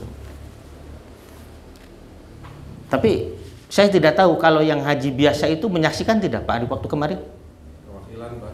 Diwakilkan ya? Iya. Perwakilan dari kita grup ya? Dari Iya. Ya masih mending kalau itu mah. Kalau saya tamu itu enggak cuma diumumin aja oleh si pemandu kita itu bahwa kurban Anda itu sudah disembelih atas nama Anda masing-masing. Kita tidak tahu disembelihan di mana, di pucitna. Naon di pangmencit kena nage. Nah onta seorang itu kan tamu mah nyaman juga tamu kan, mestinya onta gitu ya. Tidak tahu juga. Nah, jadi perwakilan Pak ya kalau yang haji. diajak ke tempat pemotongannya. Iya. Dipoto paling ya mungkin ya, dikirimi foto lah kita mungkin. Formalitas ya. Pak Slamet juga begitu ya waktu itu. Oh, iya. Baik. Nah, kemudian tata caranya ya lah itu sudah pengalaman. Nah, cuma ini teori saja ini. Hendaknya memakai alat yang tajam. Nah, supaya apa? Supaya tidak menyakiti. Itu. Hewan yang disembelih dibaringkan di atas lambung kirinya, lambung kiri ya, dan dihadapkan ke kiblat. Kemudian pisau ditekankan kuat-kuat supaya cepat putus. Kemudian ketika akan menyembelih disyariatkan membaca Bismillah Allahu Akbar. Itu yang paling utamanya. Ada yang mengatakan mengucap Bismillah itu wajib hukumnya. Allahu Akbarnya itu sunnah. Jadi cukup Bismillah juga boleh gitu. Nah, kemudian diikuti dengan kata-kata hadza minka walak. Itu seperti yang Nabi katakan. Ya, nanti ada juga ininya. Nah, kemudian diikuti dengan tadi itu Allahumma taqabbal. Jadi Bismillahi Allahu Akbar hadza apa ini? Hadza minka, ini darimu wahai Allah. Walak, dan kembali kepadamu. Itu maksudnya. Kan memang apa yang kita dapat dari Allah, kita kembalikan kepada Allah. Jadi Bismillah Allahu Akbar hadza minka walaka. Allahumma taqabbal. Nah, jadi lamun misalnya mencit ku sorangan ya taqabbal mini berarti wali ahli misalnya. Nah, maksudnya dengan keluarga saya. Tapi lamun misalnya diwakilkan, nah berarti harus disebut orang yang diwakilkannya itu siapa. Jadi ini panitia nanti itu jagalnya siapa di sini biasanya? Sudah ada tim. Nah itu timnya sudah diurukan ya. Jadi iya. Jadi maksudnya si timnya itu ketika menyembelih harus seperti ini maksudnya. Ya, jadi Bismillah Allahu Akbar hadza minka walak Allahumma taqabbal. Sahak disebutkan satu-satu. Kan kalau sapi berarti 7 orang, itu disebutkan satu-satunya itu. Yang 7 orang itu. Itu. Jadi yuk panitia ya tugasnya gitu ya, harus disebutkan. Di sini Nabi bahkan ada riwayat di sini ya. Bismillahi Allahumma taqabbal min Muhammadin wa ali Muhammadin wa min ummati Muhammadin. Jadi intinya itu, ya Allah terimalah dariku. Ada juga yang mengatakan cukup dengan doa itu yang dalam surah Al-Baqarah itu, Nabi Ismail ketika itu, Rabbana taqabbal minna innaka antas samiul alim. Tapi Nabi kan tidak mengucapkan itu. Jadi iya mah orang nutur ke Nabi we. Nabi mengatakannya apa seperti yang tadi itu tadi. Jadi Bismillahi Allahu Akbar hadza minka walak Allahumma taqabbal min siapa itu yang harus disebutkan. Kade yuk biasanya lamun abung ke nararamean gitunya kurban teh sok bari seserian palebah mencit mah ulah bari seuri komo nu mencit mah ngado anu bener itu. Jadi kadang-kadang kita bari guyon candaan di zaman Rasulullah begitu. Jadi kudu serius bener ada. Karena ini sedang prosesi kita berkurban beribadah gitu. Jadi wayana nu mencit mah kudu serius pisan. Komo nepikeun ka wah canteurak euy. Wah, aduh geus nyiksa eta mah. Berjeng nyorok canteurak deui geus. Nah gitu. Ngamuk kan. aing dikakayaki ke cina cek sapi. Kalau sekarang ada alat apa itu? Dari apa? Ada itu di iklan-iklan ya. Langsung ya dihipnotis ya. Kalau ya kan sekarang ada pakai alat itu Pak Anang tuh. Teman saya memproduksi itu alatnya tuh. Pakai apa namanya? Iya jepit ya, betul itu kan yang jepit itu betul. Tinggal digubrakeun gitu. Cuma nggak tahu itu ketika dijepit sakit mungkin ya. Pas ukuran sapi sih enggak mungkin ya. Ya? Cuma supaya enggak lari. Iya. Badannya enggak kejepit. Enggak ya? Oh, enggak kejepit ya. Jadi intinya begini. Tidak boleh menyakiti. Itu intinya itu. Dengan cara apapun tidak boleh tersakiti. Itulah mengapa ya Rasulullah mungkin punya ilmunya ya. Jadi ya nurut we eta si hewan teh. Gampang digubrakeunana gitu. Nabi memang menginjak lehernya juga, Nabi itu diinjak lehernya supaya tidak nyagugurin jalan gitu. Kalau di kita kan tidak mesti ya, itu kan ada idenya. Nah, di sini ada tuh ya. Nah, mana udah ya tadi ya yang doa pemanfaatan hasil dimakan sendiri dan keluarga, intinya itu. Sebab memang di dalam Qur'annya juga begitu. Wakulu minha. Jadi sebelum dikasih orang lain, wakulu minha, kamu makan. Dan tentu keluarga. Kemudian wa'atimu al-ba'is al-fakir wa'atimu qani al-mu'tar wal mu'tar. Jadi, nah ulama kemudian di sini ada yang mengatakan dibagi sepertiga. Sepertiga untuk yang apa? Punya, yang kurban, sohibul kurban atau pekurban atau mudohi kita menyebutnya begitu ya. Sepertiga untuk apa? Keluarga kerabat maksudnya. Sepertiga lainnya untuk fakir miskin tetangga. Bahkan ada yang menyebut untuk dirinya tetangga dan fakir miskin. Sepertiga itu boleh. Ya. Nah, jadi orang yang berkurban boleh menikmati dan bahkan ada yang mengatakan wajib menikmati yang berkurban itu atas apa yang dikurbankan sebagai bentuk syukur kepada Allah Subhanahu wa taala. Itu. Ngan ulawe kabeh dipenta mah. Abi kadenya nyuhunkeun etana cokorna. Eta sareng etana tulang ikan. Tong hilap etana. Oh sagala. Nah, kayak lamun aya nu kitu mah panitia tinggal ngomong pencit ke tahun hari kesorangan gitu. Ulah nita itu. Ya itu. Nah, jadi dimakan sendiri, disedekahkan kepada yang membutuhkan, dihadahkan kepada orang yang kaya. Jadi orang yang kaya juga dapat, tapi istilahnya hadiah. Gitu. Ya. Disimpan untuk bahan makanan di hari lain, itu boleh-boleh saja. Pada awalnya dulu di zaman Nabi tidak boleh. Ya. Tapi ketika Nabi itu yang mencit sapi di mana? Di Arafah itu kepada maulanya Sauban eta dibekal teh sesa dagingna. Ya. Dan Nabi memakan gitu. Kan perjalanan Mekah Madinah zaman baheula mah saminggu leuwih ya, itu. Jadi boleh saja, enggak ada apa-apa itu. Ya.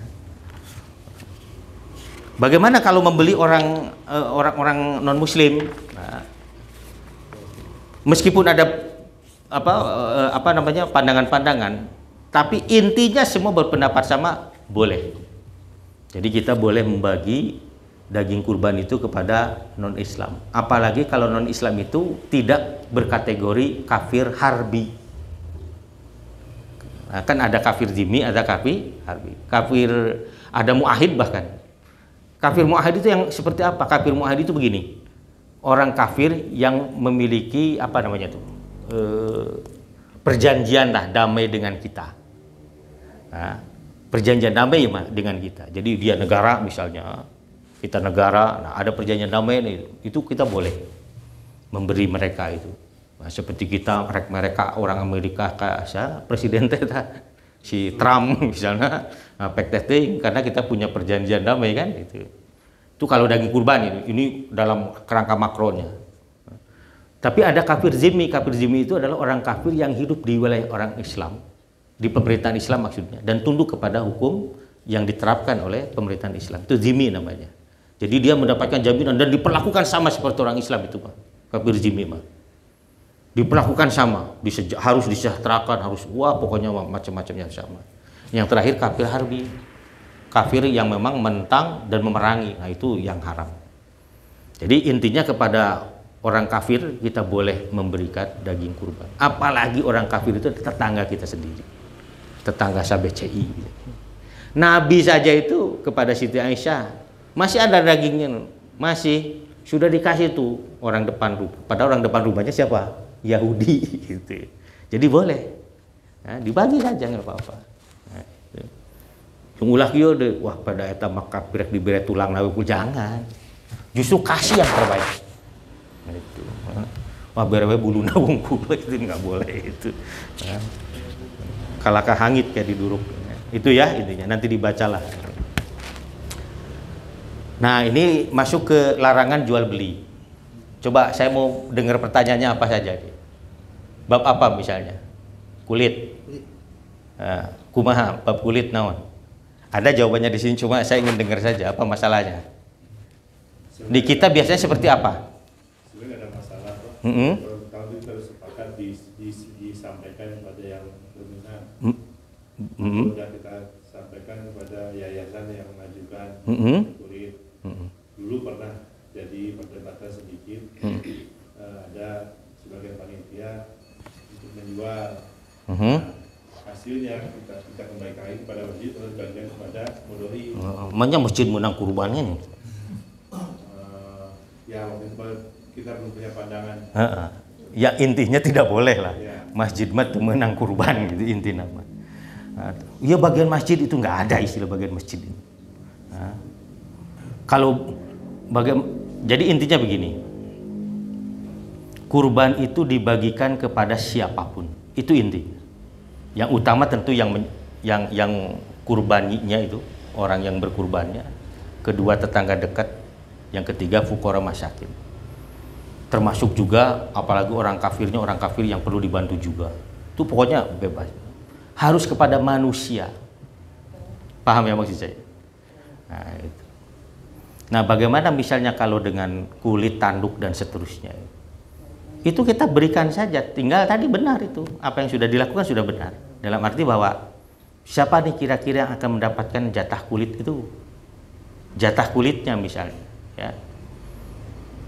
Panitia boleh mangjualkeun, tapi setelah ada akad, paham enggak, dengan yang menerima. Jadi lain hidenganan panitia ngajual teu heula, enggak boleh. Ini yang harus dicatat ini. Jadi sudah harus ada dulu orang yang mau menerimanya, Pak Arif. Sudah harus ada dulu orang yang mau menerimanya. Siapa? Kasih tahu orang itu. Rek dijual ke sorangan atau dipangjualkeun. Paham enggak maksud saya? Dan tidak boleh dilakukan transaksi oleh panitia tanpa sepengetahuan orang yang akan menerima kulit itu. Itu harus dicatat baik-baik. Jadi panitia temenang hidengan eta ngajual eta. Kena akhirnya mah dibikin oke Kak. Enggak boleh tetap. Kita harus tetapkan dulu kulit ini untuk siapa. Paham enggak maksud saya ini? Paham enggak maksud saya ini? Saya takut disalah paham ini. Jadi panitia ulahi denganan ngajual meme aya penerimanya itu. Harus dijelaskan dulu. Ya kulit rek dijadikan bagian saha. Kasih tahu tuh. Misalnya tadi Kak yayasan misalnya ke pesantrennya Ustaz Mukhlis misal gitu ya. Kasih tahu. Ustaz aya nama teu menang daging na menang kulitna misalnya begitu ya. Ini mau terima kulitnya atau mau gimana? Wah, saya mau ini aja mau beresnya pangjualkeun we. Itu baru boleh. Itu. Hanya kalau pikir begini Pak. Dulu sebelum diputuskan. Jadi kenapa waktu itu kita berpikir menjual itu dasarnya karena kan kita misalnya modal itu kebagian 4 orang. 4 tentu kalau diuangkan mungkin sekitar taruhlah 40.000 lah. Nah sekarang kalau daging di kulitnya bisa terjual 150.000 tadi untuk 3 modori. Maksud saya begitu Pak ternyata. Iya itu sudah benar itunya mah Pak Anang itu. Ya. Cuma nanti harus sudah ditetapkan dulu. Paham nggak maksud saya? Betul, kalau ini udah ditetapkan Pak, kuponnya udah ada. Apakah itu tujuannya ditetapkan penerimanya? Sudah didata ya? Sudah ada pendataannya bahwa si anu dapat anu begitu. Iya. Oh, itu boleh. Tapi bagusnya itu ada semacam kerelaan. Nah, sebab kan ada orang juga yang katakanlah ya, yang kulitnya yang dagingnya itu bisa saja. Itulah mengapa ada fikih yang berpendapat begini. Bisa saja katakanlah ya, panitia teh misalnya ya berijtihad kulit kita akan bagikan ke seluruh penerima misalnya. Cuma ini kalau dibagi seluruh paling menang sabaraha keureut sewang, lamun di duitan paling moal anu meuli anu geus dipotong-potong gitu mah begitu ya. Nah, sehingga dijual utuh. Kemudian selain daging itu ada uang yang diberi. Ada juga yang berpendapat, tapi lebih selamat yang tadi itu. Kita menetapkan berapa yang akan mendapatkan, si penerima yang akan mendapatkan kulit. Kemudian kontak dia bahwa ini bagianmu adalah kulit. Nah, apa mau kulitnya silahkan nih 3 orang rek dijual ka saha atau dipanjualkeun ku panitia. Ada semacam akad karena menjual itu jual beli. Jual beli itu hanya sah kalau dilakukan oleh yang mempunyai itu barang. Panitia boga teu barang eta. Maksud saya, kurban itu punyanya panitia bukan? Bukan. Itu. Punyanya si pekurban yang kemudian diserahkan kepada orang yang berhak.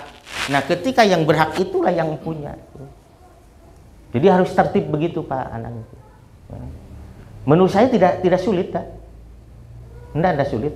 Kan sudah ditetapkan tadi, tinggal tadi atau misalnya lamun teh hese bisi hese teuing mah atuh ieu we anu ngajagal pan menang hadiah ya. Nya maksudna teh dapat bagian tapi bukan buruhnya kade ya. Ieu mah bagian gitu ya. Lain buruh mencit, lain eueuh aya teh buruh mencit ya. Nah. Oh, saya mah mau kulitnya saja. Ini yang jagal mau kulitnya, silahkan itu. Rek dibawa kutiluan pek atau rek dijual, mangga. Eta mah hak dirinya. Nah, itu. Intinya mah bahwa yang berhak untuk menjual itu adalah orang yang punya barang dan panitia bukan yang punya barang itu. Jadi kudu dipuguhkeun heula saha ieu nu bogana kulit teh gitu. Itu Pak Nang itu. Bisalah disiasati itu insyaallah itu. Bisa. Ya. Ada hal Pak Arif apa? Jadi Pak, kalau misalkan ini suatu daerah ya, kulitnya itu kan kadang-kadang juga dibagi ke di sebagian di bulunya dipotong, potong-potong, terus diikutkan campur jeroan, campur tulang, semuanya bagi. Nah itu sebagian ada yang diminta untuk ganti kulit beduk. Oh iya, enggak boleh. Enggak boleh. Untuk beduk mah lebih bagus yang tadi dikurutan. Itu zaman Nabi itu sampai 100 ekor unta. Nabi menyembelih, kemudian sisanya disembelih oleh Sayyidina Ali. Dan apa yang dikatakan oleh Nabi? Jangan disisakan satu bagian pun dari hewan kurban itu. Dibagikan semua. Itu hadisnya nanti ada dibaca di sini. Itu untuk menandakan bahwa tidak boleh ada yang terbuang. Ya kecuali yang kotoran lah gitu ya. Jadi untuk bedug gak boleh itu. Baheula mah bener di lembur baheula lamun paribasa masjid mah kena ieu we cenah kulitna.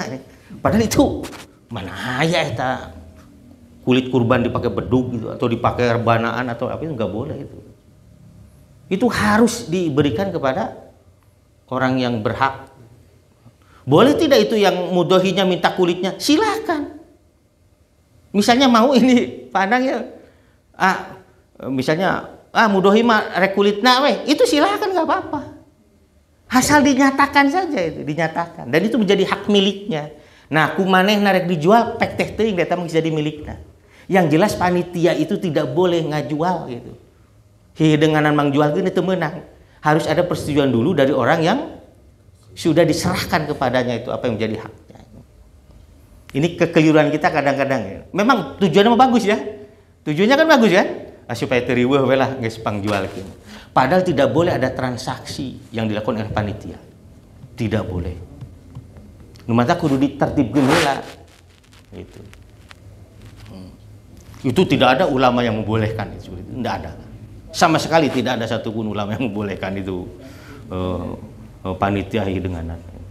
Umpamanya tadi masalah umpamanya saya yang punya kulit jual ke pembeli. Pembeli kan banyak dia, banyak yang Iya. kemudian pembeli itu sebagian dibikin beduk gimana? Ya itu urusan pembeli. Itu sudah haknya itu. Itu maksudnya itu. Yang tidak boleh itu tadi kurban iya si panitia teh yuk ke disasakeun keur nyeun bedug itu nggak boleh. Tapi kalau tadi sudah dijual oleh si pembelinya dipakai itu mah silakan dipakai bedug rek nyeun naon itu tidak soal Ustaz itu mah ya. Gitu. Nah itu intinya tadi panitia tidak boleh bertransaksi itu titik itu yang tidak boleh. Tidak boleh bertransaksi. Yang bertransaksi adalah siapa tadi? Yang sudah mendapatkan haknya. Bahwa kemudian dia mengatakan, aduh Pak Panitia, punten da abdi mah teu tiasa lah pangicalkeun. Itu boleh. Karena sudah diserahkan kembali, mewakilkan kembali maksud saya itu untuk mangjualkeun ka kita ke panitia. Terus orang teh menang buruh misalnya ti manehna tina majul teu naon halal. Karena memang itu sudah jadi haknya.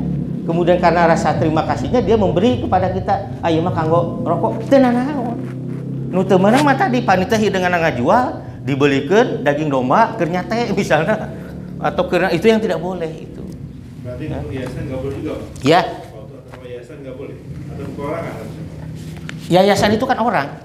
Maksudnya pengurus ya dibagikan kepada yatim. Kan tujuannya bukan ke yayasan sebenarnya, tapi ke budak yatim itu boleh. Apa-apa. Boleh. Ya itu tadi misalnya yayasan tadi telepon saja. Ya, ini yayasan dapat kulit nih. Mangga mau diambil kulitnya atau mau seperti apa? Oh, punten we pangwakilkeun, pangicalkeun, itu enggak apa-apa. Ya, tapi yang jelas dikontak dulu yang punya haknya itu. Bahwa nanti yayasan memberi untuk uang rokok itu sahih, itu boleh nggak apa-apa. Itu. Ya. Ganti bensin misalnya. Nah kemudian terakhir adalah mengupah apa? Jagal itu nggak boleh intinya. Jadi jagal itu nggak boleh diupah. Ganti uang transport boleh nggak? Ya. Ganti uang transport. Dari mana? Uangnya dari mana? Jagal. Gitu. Uangnya dari mana? Ada Pak kita dari.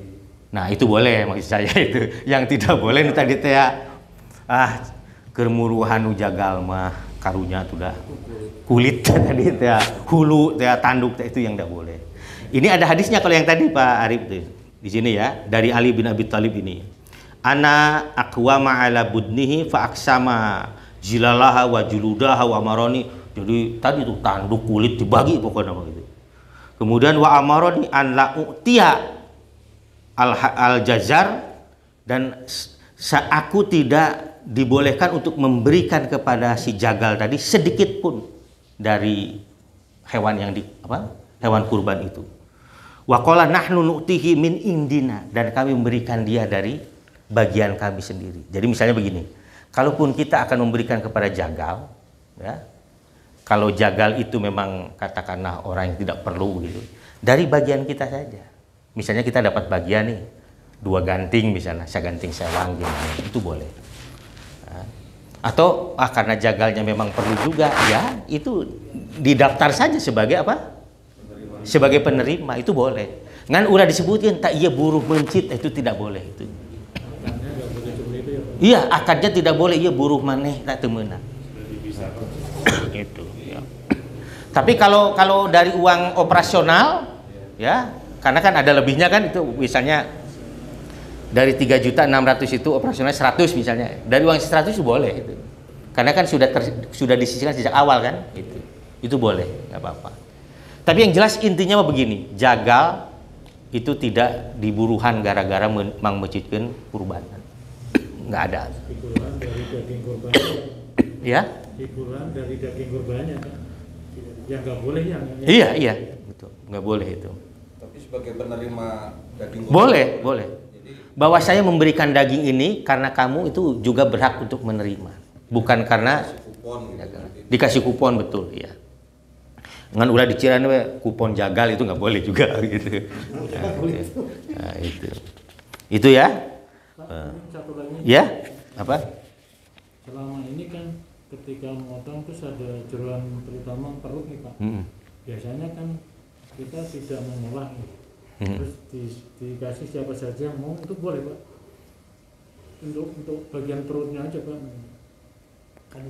Kalau di pengalaman kita Pak Adang ya, itu diolah jadi begini. Dibersihkan. Dibersihkan kemudian digodok heula. Kadang-kadang digodok heula ya di panasan itu. Kadang-kadang cuma dibersihkan dipotong-potong. Harus seperti itu. Itu tadi tuh hadisnya. Nah, di sini. Di sini disebutkan ana aqwa ala budnihi fa aksama jilalah wa juludah dan seterusnya. Jadi semua bagian itu dibagikan gitu. Kecuali kotoran mungkin yang tidak. Gitu. Kadut ya. Karena mungkin malas ngurus. Perbatasan waktu juga tenaga Pak. Nah, itulah. Cuma sayang ya, saya tidak mencantumkan itu. Jadi begini, kita memang kan sering karena tadi kan diburu waktu gitu ya. Karena diburu waktu. Karena kita terbiasa untuk menyelesaikan sehari itu kan. Iya kan? Gitu. Inilah yang dikritik oleh para ulama itu, ya, bahwa kita ini melakukan sebuah prosesi itu, tapi kita seolah-olah itu dipaksa untuk melakukan itu dan harus selesai di hari itu dan seterusnya lah. Ya. Padahal kan ada yang disebut dengan ayamut tasyrik. Gitu. Cuma kan kita tidak mau repot itu tadi kan. Pokoknya mah isu mah beres ya pun tong aya di pamucitan tong aya pembagian nang lieur pun nama gitu kan. Nah, itu ya memang yang menjadi persoalan di kita. Nah, itulah mengapa misalnya kita tidak berpikir memang hari utama itu adalah hari setelah sholat seperti yang dilakukan oleh Rasulullah. Tapi Nabi ketika itu juga itu sampai sore hari mengurus dan dibagikan sampai malam hari dan seterusnya. Nah, di hari berikutnya juga sama. Boleh malam, boleh mencit peting teu naon. Ngan ulah mencit peting Idul Adha we, malam Idul Adha dipencit supaya isuk beres itu ya nggak boleh gitu. Itu nggak boleh. Tapi kalau misalnya ya teu beres ya ngan karek beres sebagian misalnya ya. Nanti kita malam sambung lagi. Nah, tapi kan kadang jarang di antara kita yang berpikir riweuh gitu. Ya kan gini Pak, karena kan yang mengelola itu kan bukan ahlinya ya. Ya itu, betul. Terus mungkin kalau pas hari H itu kan hari libur. Betul. Kalau besoknya kita hari kerja juga. Jadi nggak mungkin melakukan ini betul. Sampai detail. Jadi mungkin kalau kayak kadut gitu, yang juga ini cuman kasihkan ke siapa yang mau. Gitu. Itulah mengapa Rasulullah SAW itu tidak sembarang menunjuk sahabat untuk jadi panitia. Nah, yang ditunjuk oleh Rasulullah itu mengapa Ali bin Abi Thalib? Karena Ali bin Abi Thalib itu dipandang oleh Nabi itu orang muda, cekatan, tenaganya yang masih gede, kemudian dia punya keterampilan yang luar biasa, dan kemudian beliau juga merekrut anak-anak muda. Itu memang persoalan di kita Pak Anang memang. Jarang sekali kan yang muda-muda mau kan itu kadang-kadang. Mungkin perlu nanti dilatih lah itu ya. Nah, mungkin bisa ini, saya tidak ini ya, tapi bisa mungkin belajar ke Masjid Al-Ikhlas Cimareme. Nah, saya tidak tahu persis, itu biasanya banyak menyembelih sampai berapa ekor, tapi jam 2 sudah selesai. Nah, apakah dia menggunakan tenaga jagal atau tidak, saya tidak tahu persis. Sebab ada di saragam segala rupa, tetis panitia nanti gitu ya. Gitu. Kemudian Kota Mas juga sama. Kota Mas itu menyembelih banyak, itu jam 2, jam 3 sudah selesai, sudah dibagi, sudah di karungan begitu dan seterusnya. Nah mungkin ya gimana Pak? Ya. Jadi ini kan kita kembali kesepakatan Pak. Ya. Seperti hal kulit tadi. Jadi kan pertama kan dari pihak Mudahari komplek juga intinya nggak mau Pak kurang berkenan dengan jeroan dan lain-lain karena berhubungan dengan kesehatan juga Pak. Nah, jadi saya juga dengan teman-teman juga karena itu juga menganggap itu agak menjadi sumber penyakit mungkin Pak. Jadi kita kesampingkan untuk pengelolaan jalan itu kita serahkan kepada yang mau aja. Yang mau saja. Iya. Seperti beli tadi kan Pak, makanya pun juga kan siapa yang mau kita serahkan ya kesepakatan begitu Pak. Jadi bukan sebagai upah kerja bukan. Ya. Tapi itu biasanya siapa yang menerima itu yang jeroan begitu? Ya di sini mungkin Ada warga 4 orang, 5 orang gitu Itu ya. Tim bersih bareng-bareng. Karena kalau Tapi sanes buruh bebersih kan? gimana Pak? Udah dikasih bukan aja, buruh, Pak. Pak. Dikasih aja. Oh, iya. Bukan, nggak ada akad untuk sebagai upah. Iya, jadi jangan sampai begini. Sok bersihan yang kayak menang jeroan lebih. Nah itu tidak boleh juga maksud saya itu. Nggak ada akad gitu Iya. selama ini. Tapi bisa tidak? Saya tidak tahu ya. Bisa tidak kalau kita memulai untuk mengolah semuanya? Tapi dulu pernah Pak gitu. Ya maksud saya itu. Maksud saya Cuma akhir ke sini karena tadi awal-awal dulu juga pernah sapi cuma satu diolah. ekor gitu. Diolah cuma ya sedikit itu. Iya, iya. Tapi tadi itu maksud saya itu bisa tidak misalnya belajar ke tempat yang lain untuk bisa mengolah itu. Padahal kalau di mana Kiara Payung itu jam berapa beres biasanya itu? Siti Rodija itu asar maksimal Asar. Itu berapa ekor biasanya? bisa waktu kemarin 9. 9. Ayah jagal numantuan atau masyarakat? Kalau motong Jeroan. Jagal. nguliti jaga. Terus kalau jeroan tadi Motong dan nguliti jagal itu yang melakukan. kalau yang lain warga sama anak. Ya mungkin itu nanti bisa di apa namanya bisa di ini. Jadi Anak yang bisa diberdayakan. ya Anak-anak. anak-anak bisa ya itu. Ngan memang ari bab jeroan mah tadi teh ini ya kalau dalam bahasa hadisnya itu jarang di antara kita yang memang mau direpotkan. Memang justru yang paling repot itu ngurus jeroan memang gitu ya. Micen kadutna kudu ka mana. Kalau kita deket sungai sebenarnya itu. Mudah itu. Suruh santri aja, santri duduk kan dulu ya itu. Bisa sebenarnya Pak Anang. Kan itu harus direbus dulu Pak. Ya? Direbus dulu. Betul. Itu juga Iya. kita perlu panci. Ustadz Mukhlis itu santri siap dah itu merebus itu. Biasanya kalau saya kan potong juga di belakang, Heeh. dibuang dulu baru direbus. Iya itu maksud saya. Setelah itu kan dibungkus-bungkusin tuh. Mm-mm. Yang mau aja saya kasih gitu. Mm-mm. Karena membaginya tuh begitu Pak. Kalau kita pernah ada pengalaman kita kasih gitu Pak. Bau jadi bau Komplit pecah. Pak, gitu. Jadi makanya kan kita Kalau direbus kan nggak bau ya? Ya bau. Nggak ya. kalau nggak bersih banget sih mau banget Pak. Pokoknya intinya saya nggak ada yang dibuang. Mm-mm. Cuma kalau saya Ya ini juga nggak ada yang dibuang sebenarnya. Cuma tadi prosesnya aja yang ini. Ini kan satu kandut itu mungkin dibagi 3 orang atau 2 orang. Nggak apa-apa. Yang penting ada penerimanya, tidak terbuang itu saja intinya. Gitu. Selokan. Kalau selama kita belum mampu seperti yang tadi, yang idealnya, ya mungkin tadi caranya tadi silahkan lah. Ini mau bagian siapa itu Karena silahkan. kalau untuk kadut itu Pak, kalau sudah campur ke daging itu harus dibungkus terpisah Pak. Kalau nggak dibungkus terpisah, baunya nempel di dagingnya gitu. Jadi ada bau kotoran, bau ini, bau hasilnya terasa sekali kalau. Itu memang tergantung ininya sih pengolahan ya. Iya. Kalau olahnya nggak pintar, ya Betul. udah Sebab dibungkus. kalau di kami dulu itu memang ada pelatihan khusus. Padang sudah ya? Ada pelatihan ya di Kiara Payungnya? Kiara Payung kalau karena nggak ngikutin. Nggak ikut kemarin? Tapi itu udah terbiasa. Jadi ada pakai daun salak Pak. Jadi untuk mengurangi baunya, direbusnya dengan pakai daun salak. Tapi memang apinya juga harus besar. Dan yang awal-awal itu ngebersihinnya yang harus paripurna. Ininya juga sobloknya Ya. juga harus besar. Ya, itu yang saya katakan tadi bahwa kita memang berbeda dengan sahabat Rasulullah. Bahwa itu memang hari raya kita dan kita harus melakukan itu maksud saya.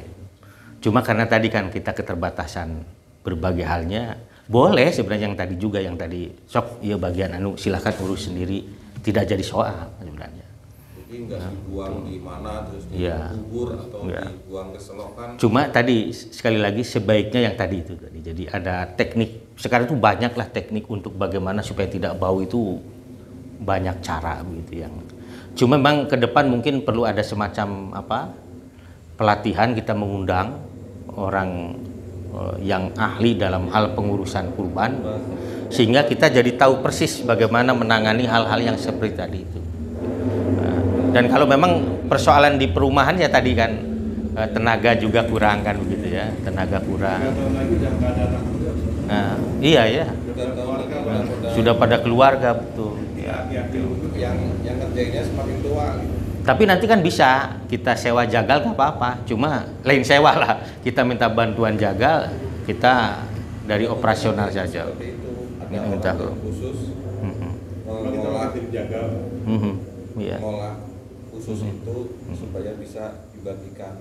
Iya. Mungkin ada 2 orang atau 3 orang mencuci terus menggodok, kalian rajangnya gitu.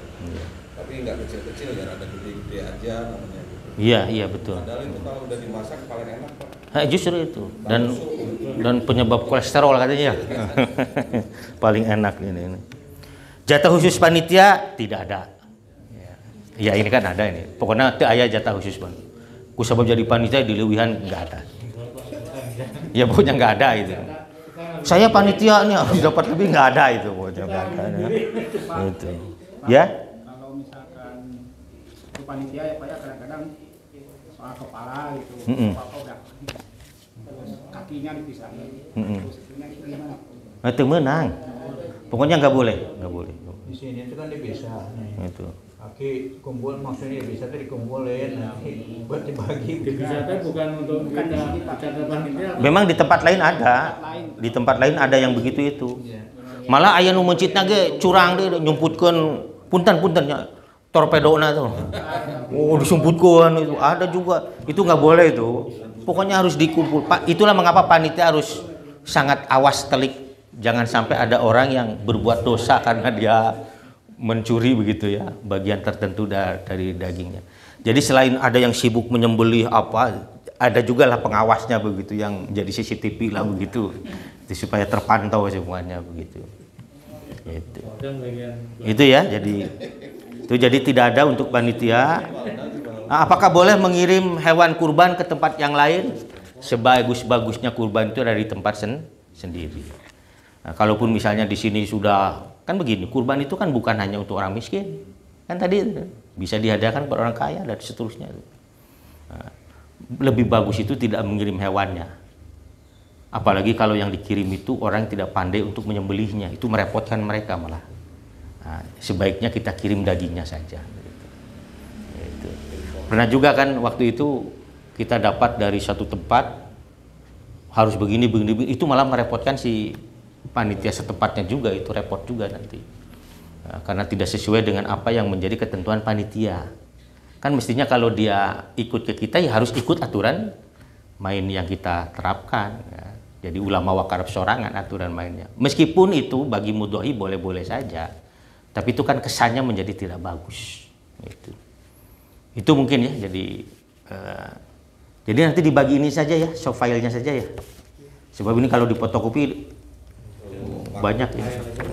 Pak, mungkin saya satu lagi. Pak. Boleh, silahkan. Saya tanya, saya pernah dengar tuh ketika hari Lebaran ataupun ibadah Pak, ketika jatuh pada hari Jumat Pak. Nah, Jumat apakah kan kadang ada pendapat yang kalau udah sholat Id, Jumatnya Tidak wajib. Ya. Tidak boleh dikandang dengan tidak boleh dikerjakan apa gitu. Hukumnya seperti apa? Iya betul. Nah, itu terjadi ya, di zaman Abdullah bin Zubair dan seterusnya. Para sahabat itu kalau pas ninggang hari Jumat itu ada yang tidak melaksanakan Jumatan. Itu diperbolehkan. Memang Rasulullah seperti itu. Oh, memang. Iya memang seperti itu. Tinggal ada sholat Jumat Pak.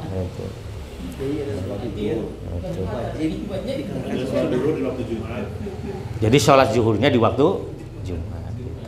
Betul. Tapi misalnya kalau mau menyelenggarakan silahkan. Jadi gugur kewajiban menghadiri Jumat itu kalau pas hari rayanya di hari Jumat itu. Jadi sholat zuhur saja nanti. Kalau yang nggak sholat Id, Ya, eta mah dorakan. teu salat Id misalnya ada hoream kaburangan.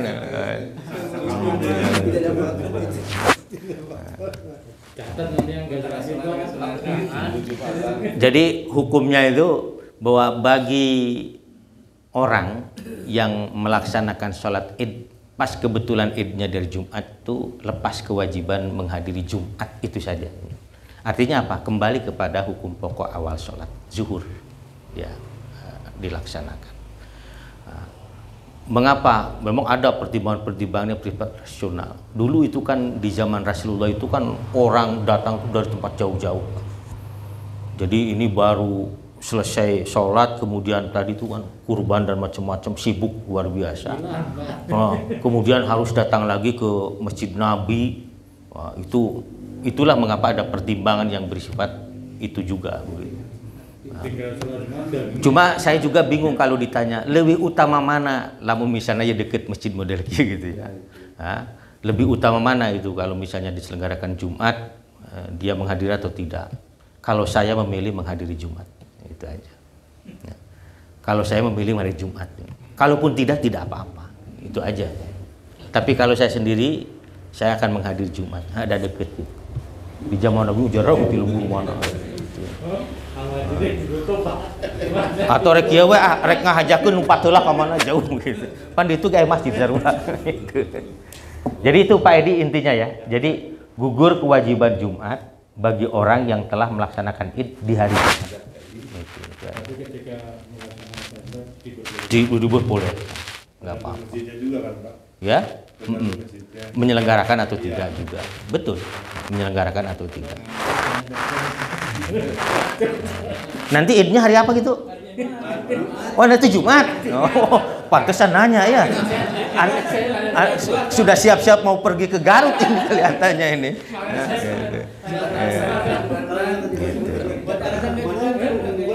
Tapi jangan pernah ngomong begini, wajib tetap Jumat itu yang tidak boleh.